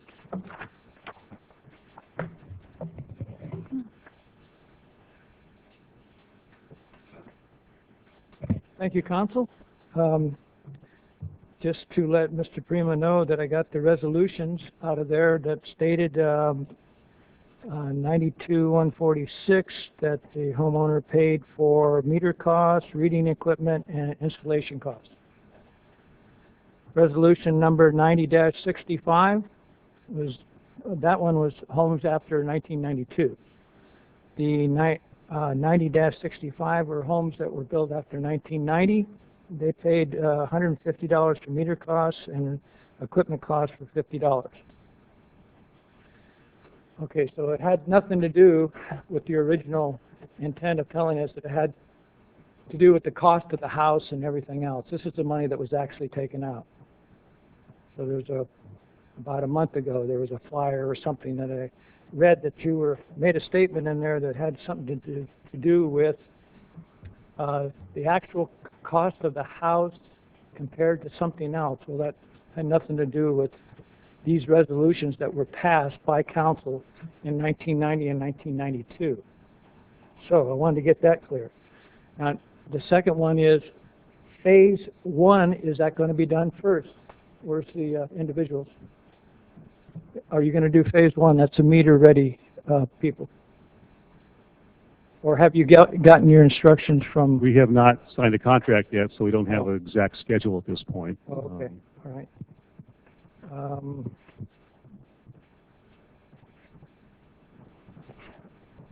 Excuse me for a second.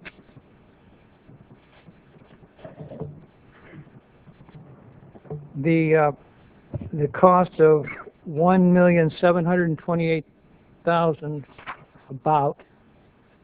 Do we still have that? Does that include the $350,000 that we have in a bond or something, or is that in addition to that? Is that the total with the amount of money that's gaining interest in a bond or a CD or something? We have $350,000 CD out there, a bond. Does this include that?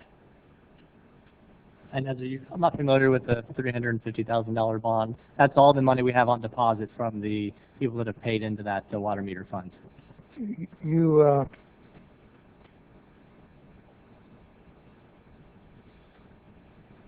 had $1,306,000 when I questioned you about 2 months ago.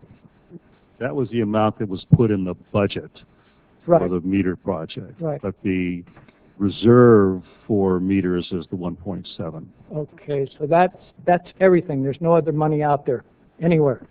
I want to make that clear. 1.7 is what we have, yes. Okay. When I was in your office a while back. Officers, you're going to need to wrap it up. Your time is out. It was $1,841,000, so we're about $350,000 short. I'm just curious, is that for administration and staff costs, that difference, and the water rate study and everything done in 2008? Is that what that is about? There were some costs that were paid for out of that fund for some work by HDR. About $350,000 for administration and therefore? What that project cost. I just want council to be aware of that when you make your decisions for everything. Thank you. All right, Al. Oh, it's so discouraging. It's not that bad. I just have a question with a follow-up. So it's pretty good. We're fine. I know. I just want to know, maybe I missed it. I wasn't asleep. But was the mobile home parks and apartments discussed in this whole thing about doing it, or are we going to discuss this in the future, and you know what I'm talking about? Mobile home parks and apartment buildings will be master metered. Okay. Not individual, though. But not individual. Well, I must have missed it. Thank you very much. We didn't talk. It's in the staff report, Al, but it wasn't discussed. Well, it's just, just wanted to make sure. Okay.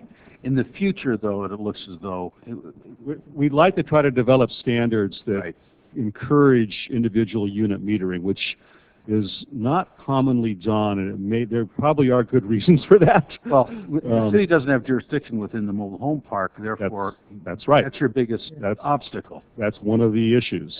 And I think the main thing is to make sure we get at least commercial and residential separated. Correct. We have a problem with Galt Place right now. We don't have that. We should have metered that separately from the residential portion from the commercial portion. Okay, I want to close the public hearing. Council, Any questions? I have some. On the individual, and I forget his name earlier, spoke the difference between the meter ready, the semi-meter ready, and then the non-meter ready. Under the semi-meter ready, Richard, there are some, I think, properties out there with boxes ready to accept meters. There are others with concrete, I don't know what you call it, it's a concrete shaft with a, it's circular. Oh, right. Right. What's the term for that? Okay, so the houses that are non-meter ready basically just have a valve with a riser box with a valve. Okay, so that's a non-meter ready. Non-meter ready. Okay. What's semi-meter ready then? Well, back when the standards were changed in the early 90s, there was some inconsistency as to how they were installed. And I didn't go back and research what the standards exactly were at that time. They've evolved over time. We've actually scaled some of them back. We're going to cut down some cost, and there's some things that really aren't necessary that we can do without. So, just like with the check valves and so forth? The check valves, the customer valve, things like that. Right. Things that just don't need to be there.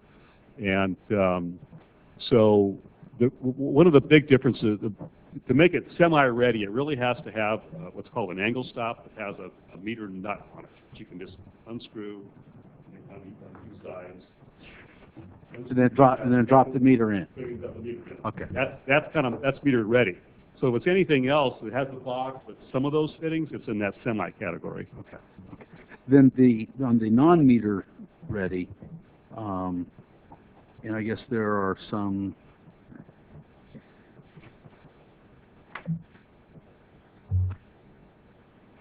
$3,200 or over 3,000. Right. Depending on how you count duplexes, the number changes. Yeah. So. And part of the report talks about what the cost would be to the individual on a non-meter ready. And there, I think there are great variances as well, like you pointed out. Those that have either a vault, those that are marked at the sidewalk, those that are not, and it could be a lateral off the alley, and it could be a lateral underneath the driveway. So you're going to have substantial cost variations, I guess is the point. And I have a concern about leveling out what that cost is going to be for an individual that can readily identify where the meter drops in, whereas you have no clue as to where the lateral even exists in order to put in a valve that may or may not exist, a shutoff valve. So I think my concern is more towards the consumer on these $3,200 of what does that cost? This $300, I understand there's a variance here of $300 to $700, but I think some of them could be quite less, some of them are going to be more. I would like to see a little more analysis done on what those charges are to properties where you have no clue where a water line is, or if you know you're taking out concrete, because that is going to be a substantial cost. If you've got to go in and cut driveways out as well as sidewalk to find something versus somebody that has it located in their front yard with a box, I just have a real concern. And I don't know that enough thought went into whatever this cost is. Now that I have a clear understanding of what these definitions of meter ready, semi, and then non-meter, I assumed the semi-metered were those properties that it was clearly identified, there's a water box or a water vault, that's where it is. I thought that was semi-ready. Until it was explained to me tonight, I didn't realize that there's a lot of properties that I think it's easily identified where you're not, in other parts of the town, you're not going to find anything. Well, I think for probably 99% of the cases, the people who have essentially paid for a meter, people who contributed toward that $1.7 million that we have, those folks are either totally meter ready or semi-meter ready, and whatever they built at the time, the city accepted, we took their deposit, we're going to put their meter in, whether it's meter ready or semi-meter. I understand. Everybody else is non-meter ready. There's no box there. And so the concept is that those customers would be charged really the cost of the meter and the cost of the reading, the radio, if you will, which is about the $300 for a standard residential service, and the extra cost the utilities picking up. So whatever. So even if you have the simplest of installations, the $300, you're not paying more than what it's going to cost to install your meter. Right. So the infrastructure, if you will, and this was, I know, a big debate down in Lodi where they debated all that back and forth, whether the customers who have not paid a meter should pay the 100% of the full cost or something less. And the decision we made here, the direction we got received here, was that no, it would be that $300 for residents and higher for the larger meters. So the cost is being shared, if you will. I know, but it almost, and I remember the discussion, I was here, but it almost appears as though we're pulling numbers out of thin air, because there is nothing to base this $300 on. Oh, no, that we've seen. I'm sorry, the schedule of values in Exhibit A, and I didn't put a slide up because you can see this is pretty fine print, and I knew it wouldn't show up on the overhead. But if you look at line 21, a meter-ready 3/4-inch service is, and we've estimated 1,750 of those, is $288.56. That's the price. That's on the meter ready. Right, and it's the same for replacing an existing meter, because it's effectively meter ready also. Okay. Okay. So that with a small admin charge, round up to $300, is what we're saying the charge is for a resident. Does that include the cost for the fixed network as well? That includes the radio. It does not include the fixed network. Okay, so that was the basis of the $300 then? Yes. Okay. Okay. So again, that makes me feel better. What the concept is that we thought we got direction on was that the customers, those customers who haven't paid for a meter in the past, would really pay the same as everybody else who's paid for them in the last 13, 15 years, whatever it is. And the utility would pick up that infrastructure cost to upgrade the infrastructure to take the meter. Okay. The next issue I have is I don't know that is it really necessary to charge the admin fee and an interest charge over the 3 years. And I don't know that, I don't know that it's not significant money to the city, but I wouldn't be in favor of the additional costs associated with it. If people want to amortize it over 3 years, as pointed out, I don't think they should have to pay a higher rate. I agree with you on that one. I think it should be whatever it is, whatever you want to, however many months it is to pay off the $300, fine. I don't think we need to bump on it or add on an additional $60 just to make it $10 a month. And I would recommend that we increase the cost of everybody's, because otherwise, if you spread it out over 3 years, there's a cost of money, right? And we want to incentivize people to pay their money up front. If there's no penalty for spreading it out over 3 years, and there's a penalty to us, to all the ratepayers. If somebody takes 3 years, then it hurts all the ratepayers. And so instead of spreading that money across all the ratepayers, if somebody chooses to spread it out over 3 years, they should pay a small interest charge for the privilege of doing that. Otherwise, there are additional costs of financing it. We have to send out, there's a different process. There's administrative costs of doing that, but more importantly, the interest on that money that won't be earned. I guess in principle I don't disagree with you, but I think as a member of the public, it kind of adds insult to injury. This is a cost they don't want to pay anyway. They don't have a choice in it, and we are the administrator. And I think to the extent that we have the ability to administrate what that cost is going to be, I think we should soften as much as we can, and at the same time at least recoup whatever our cost is, or what we estimate a reasonable cost is. And that's the way I feel.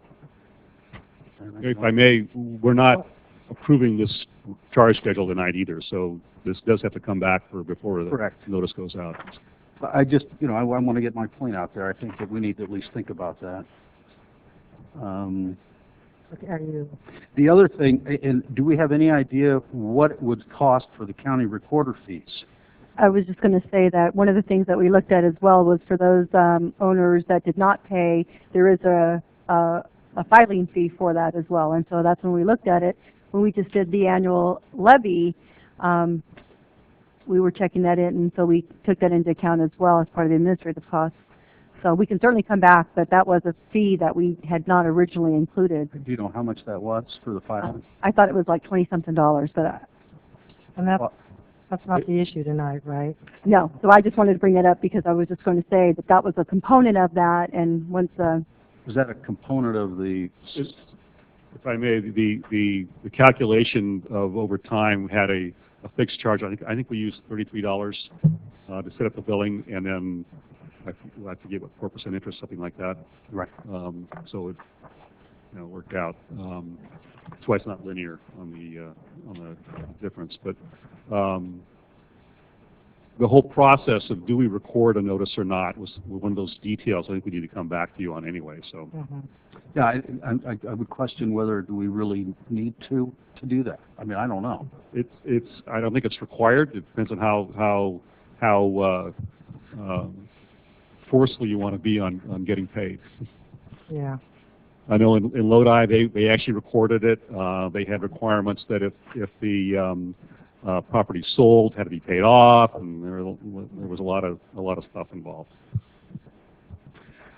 I do like the policy on the duplexes. I think that's it does provide an incentive. It does make sense. If I were to own a duplex and be responsible for that bill each month, I would want to pass that on to my tenant so that they would be responsible for that payment, and it wouldn't affect, you know, the neighboring property. So I think that's good. I did have a question though on the letter that's going out. Maybe I'm not reading this correctly. At the bottom it says, at the bottom of the letter, it says, if they do not install a separate line so that the meter can be hooked to it, a one-time charge of $500 will be added to their water bill to cover the cost of installation of a dual meter box and second water meter. If they didn't put the line in, how can you put in a second meter? Well, the arrangement here is that we're asking for a property owner to commit to doing that right before we start Global on their work. So we need the commitment in October of this year. The letter says that you have a year to do the work. Next year, right. Right. So we pay Global to do that, and then the property owner doesn't do it. Okay, so you're just now we're sitting there with 2 meters we can't use. We have to go back and change it to one, and just take one out. And, so we've spent the extra money, and we're not getting the benefit of the incentive by being able to bill separately. So we're saying, well, you should pay that then. And I don't disagree. If they're not going to take advantage of it, they're going to have a charge if they signed up for it. Right. It's only if they sign up for it. Yeah, it's only if they sign up for it. But if they sign up for it, okay, I see what you're saying. So then they're going to be paying for that meter. So no. If they put that second line in, then they don't pay anything other than the first meter. They paid for the first meter. Right. Okay. Right. But they don't put in the second line. They'll be charged $500. Right, because we spent it. Because you already put in the double meter box. Right. And I guess you purchased a second meter. Yeah. So what happens if they decide, okay, that wasn't a good deal and I just lost $500? They put in the line. What does the city do in that case where has he theoretically paid for that meter then? And how does it get installed after the fact? I mean, I can see where... Yeah, you could argue that, yeah, they did do that. We didn't carry this out to the nth degree of what if this, what if that. I mean, I was just reading it as I was trying to put myself as a property owner. What I do? I mean, obviously, if you're going to send it in, obviously you should follow through with it. But there probably will be cases where it doesn't. How many duplexes are there? 250 or so. Okay.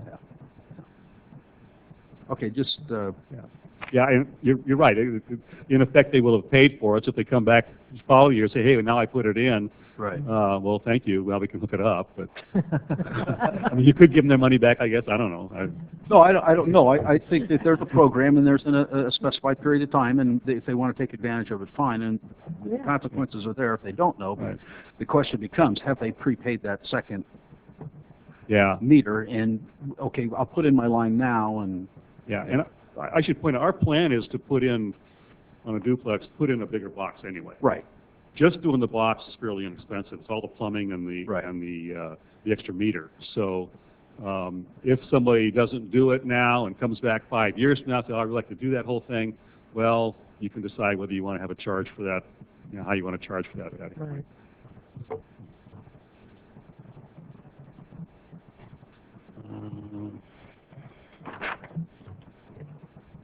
On the fiscal analysis, it's under projected costs, or financial analysis fees. Is that a fee study we're going to be doing? No, that's whenever you borrow money as a city, there's fees involved through everybody and their brother seems like gets a piece of the action on these kind of deals, and that's an allowance for those costs. If it was global, if we used the global financing, their fee is $100,000. It is. Yes. Okay, so this is kind of oriented towards that. When will staff know on the, or have an idea on the financing? I mean, because I know that... Do you want to give an update? I know she's been working hard on getting some information. I think we're getting closer. We expect to have a commitment letter by Friday. So we've already provided all the information to a bank.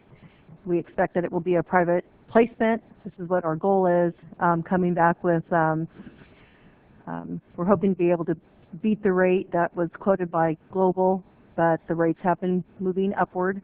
So not having the lease purchase agreement, we should be able to save some money on legal fees as well, like a bond counsel that we originally thought we'd have them review. So the $100,000, we're hoping that we can come in lower than that, saving money here. But we expect that we'll have the letter of intent, the commitment letter, having a term sheet. We're looking at about a 15-year term right now by Friday. So that way we can go ahead and proceed with entering into the agreement shortly thereafter. Could you let council know what the result is next week on the commitment letter? Interest rate. Oh, yeah, all the yeah, details. absolutely. What the interest rate terms are. Yeah, absolutely. We can include that in the weekly. Yeah.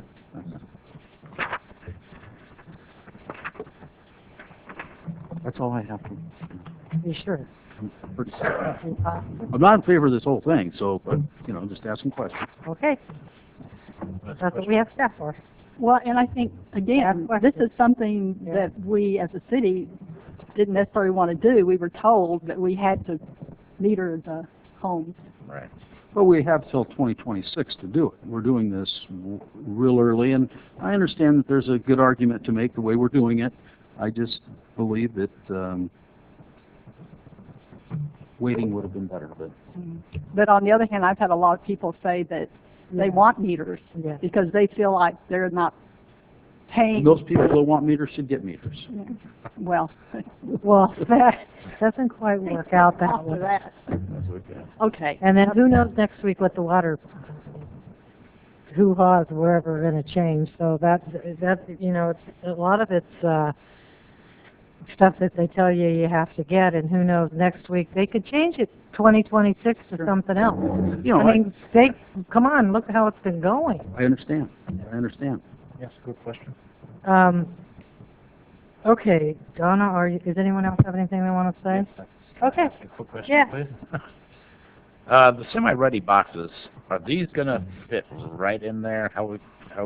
Yes, in fact, quite a few of the boxes we have are way too big. I'm sorry, say again? Yes, they will fit. And we've been putting in what's called a B16 box, and then we changed to a B30, 30-inch box. Okay. They're huge. That won't be a problem. I forgot to mention, you did see that I have a little show and tell piece up there. They kept it down there. Yeah, you had to put it in front of him. You've been playing with it the whole, no. It's got a nice little deal in there that yeah, when the sunlight solar hits it, thing. it lights up. You can see the the numbers or shine a flashlight on it. What's the flashlight? That's so you can, when you flashlight on it, it wakes up. My new flashlight. Thought maybe it was a big pointer. I have one other question. I did have one other question. I'm done. Go ahead. After, well, Mayor, unless someone else wants to go. Oh, That's all I have. Councilmember Payne? No, I made my comment. Yeah. I made my comment. Good girl. Councilmember Cruz? Anything? I get to go first? Oh, sure, go ahead, go ahead. Well, you're right. We are supposed to do this by 2026, and if we were like the city of Sacramento and surrounding areas when it came to their sewers, we could wait and end up spending more than we have now. My attitude on it is, do it now, get it done and over with, because we don't know what's coming down the road 2, 3, 4 years from now. Okay, we need to get it done. Okay. Councilmember Champion. Campion. God, now you're just messing with That's what he was called the other day. I'm just saying it. Sharon called him that. On the scope of services, it talks about customer valve may be deleted on 1 inch and smaller services. What is a customer valve? That was one of the things I mentioned earlier about we've modified this the design a little bit. It got common to have 2 valves in the box. There was 1 valve on the front of the meter and 1 valve on the back side of the meter. Okay. And frankly, I know in my previous work it was because we ran in a lot of situations where older homes did not have a shutoff valve. Well, newer homes always have a shutoff valve right at the house. It's the one the customer normally uses, so this extra valve out there is just money we don't need to spend. Okay, so the shutoff, will there still be a shutoff valve prior to the meter? Right ahead of the meter. Right at the meter, which would be on the city side, I guess, or I don't know. Where's the city side, or is there a city side? Well, the owner side. The meter is a city meter. The box is a city box, and all that. It's beyond that. It's the customer's. Okay. Will the property owner be able to turn off the meter at the box? They could. It's a quarter turn valve. It is quarter. Takes a crescent wrench. Okay. You know. Okay. That was my question. That's all. We'll know.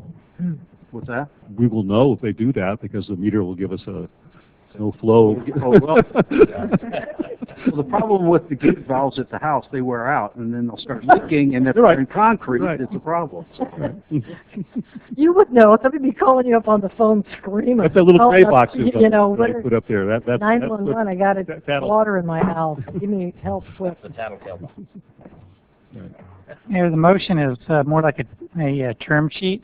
Yeah. So at your discretion, if you're comfortable with just moving staff's recommendation, you can avoid having Donna read the motion into the record. Okay, I'm going to make a motion to just, say that again?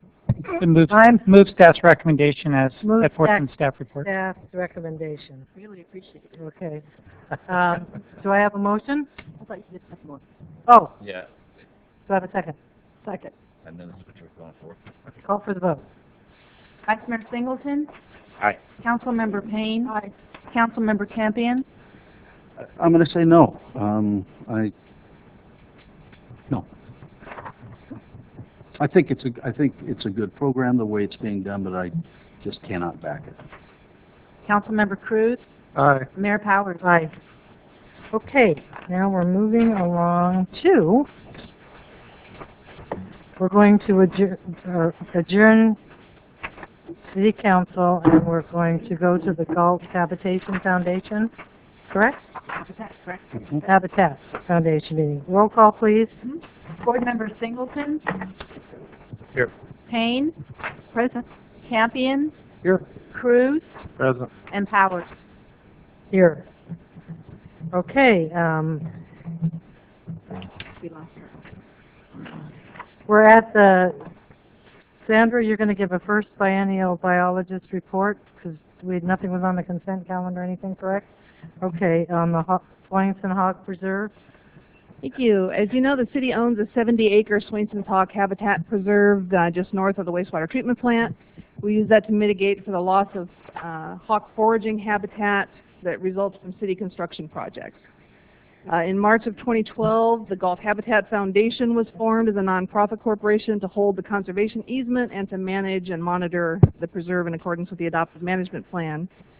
One of the tasks of the management plan is that a qualified biologist conduct a survey of the preserve every other year to assess foraging habitat conditions and to recommend any remediation measures to address increases in noxious weeds, thatch accumulation, or invasive plant species that would decrease the condition of the preserve for hawk habitat.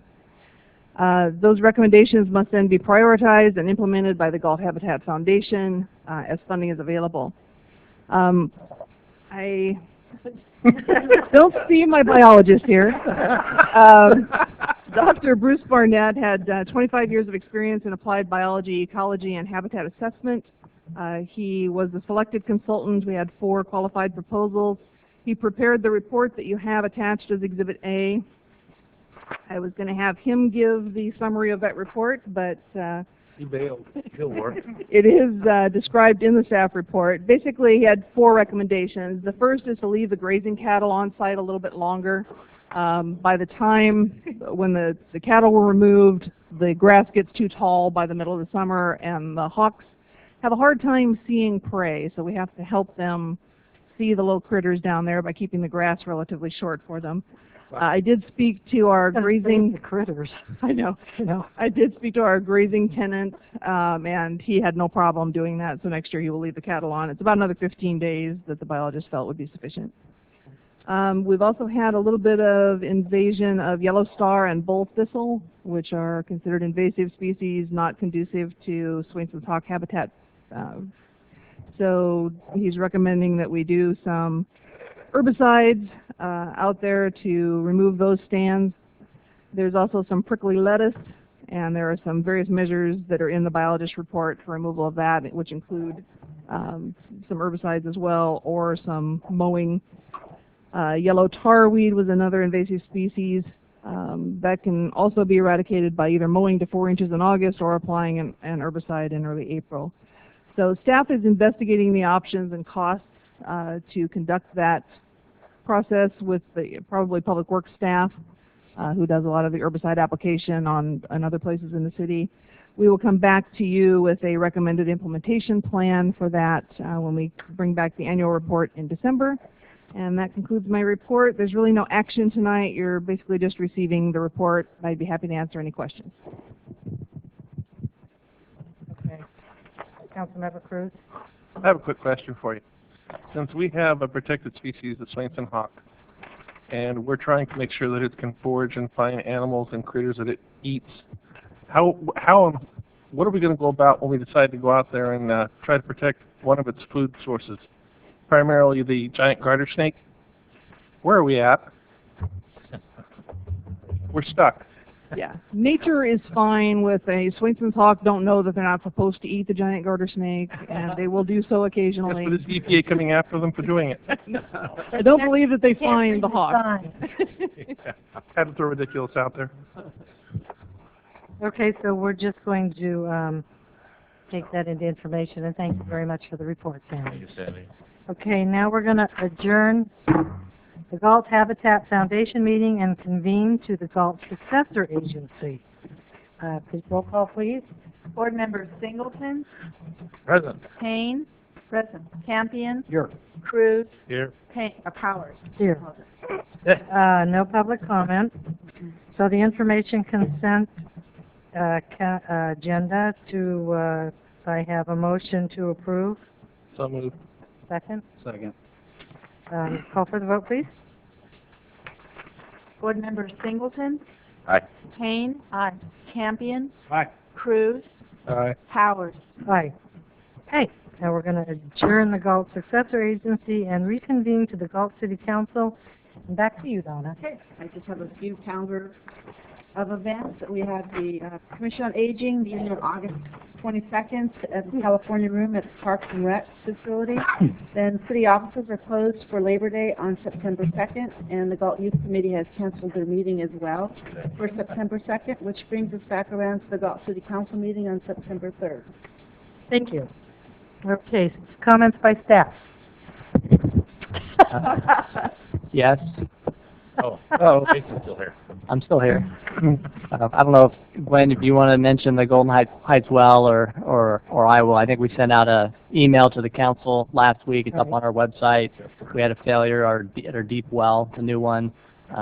Still hasn't been accepted yet by the city, so the contractor has been out there that pulled up the casing. It was a pump that went bad, and so they have to fabricate it. It's going to take a couple weeks to get in here, and then a couple weeks to install, and they've got to go through all the, you know, yeah, it's kind of some kind of specialized pump, and they've got to, you know, I don't know all the details. When, if you know anything more than I do, what I've been told is it's about a 2-week lead time to get the pump in. Yeah, it's, the equipment takes about 2 weeks, and then they have some testing, which is another like 3 weeks for that to happen. So It's at least a month out, probably before. Are they actually going to balance it this time? I was talking with Mark earlier. So the water pressure is going to be the impact is water pressure. So far, we haven't had any complaints about water pressure. I live in that part of town, and I haven't noticed anything. But it could be typically when the backwash process happens is when you have the biggest issue, and that happens at random times during the day. So it could be that occasionally we'll have some lower pressure. It still meets all the standards that we have out there, but it may be a little bit lower than what people are used to. We're doing our best to get it back up, and Mark and his staff have really been working hard to try to make sure keep our reservoirs full. Some of our wells are working 24 hours a day now to make sure that the industrial well, the reservoirs are filled, the Golden Heights well is filled, and so they're managing it. But luckily, hopefully, you know, the weather will hold up. It looks like the cooling trend is starting now, so that always helps as well. So we think we're going to be okay, but you know, if people are curious about that, they can certainly call Public Works and get more information. And that's the cost of the company that provided the pump. It's not going to be a cost of the city, Absolutely. correct? Yep, they're paying for everything. They're going to be fixing everything, so it's That all. you said it's still under warranty.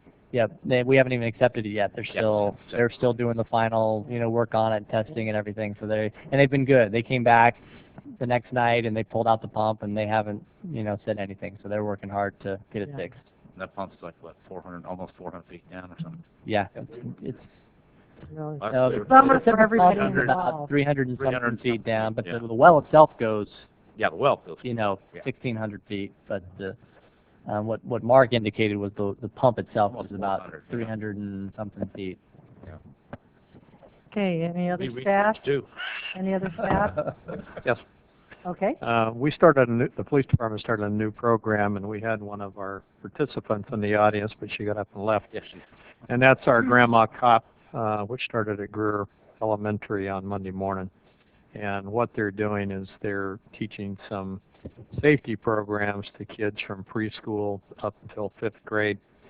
And I guess we drew some interest into the city of Galt because Channel 13 CBS, Good Day Sacramento, is going to be here broadcasting on Monday morning, talking to the Grandma Cops. We have 3 of them, and trying to learn something about the program.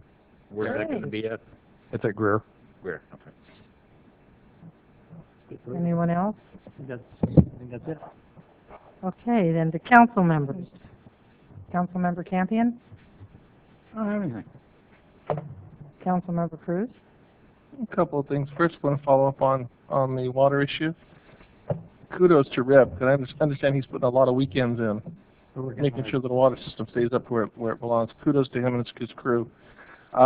Second thing, I apologize for missing last meeting, but at the time you were starting a meeting, I was probably crossing over somewhere around Wendover, Nevada. So. On your 15th pit stop of the... 15th? Yeah. That's about every 20 minutes. Yeah. 7-year-olds do not have very large bladders. Councilmember Payne? I don't have anything else. Councilmember Vice Mayor Singleton? I do. In fact, all of us attended the Galt Seniors 44th anniversary luncheon yesterday. Mm-hmm. Yesterday, yeah. So congratulations to the Galt Seniors.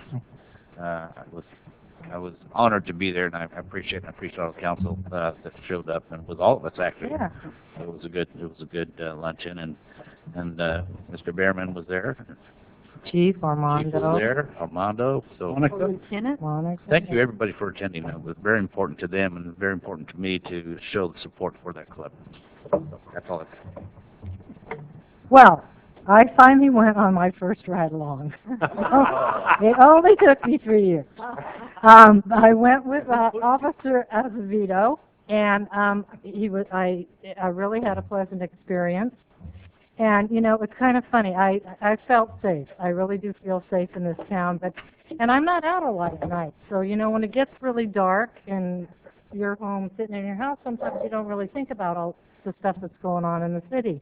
And so it was kind of a trip for me to cruise around in the dark and see, you know, how they're taking care of businesses, everything. And I actually felt safer than safe. So I really appreciated that, and I had a really good time. So with that, meeting is adjourned. Go home. Huh? Good shift.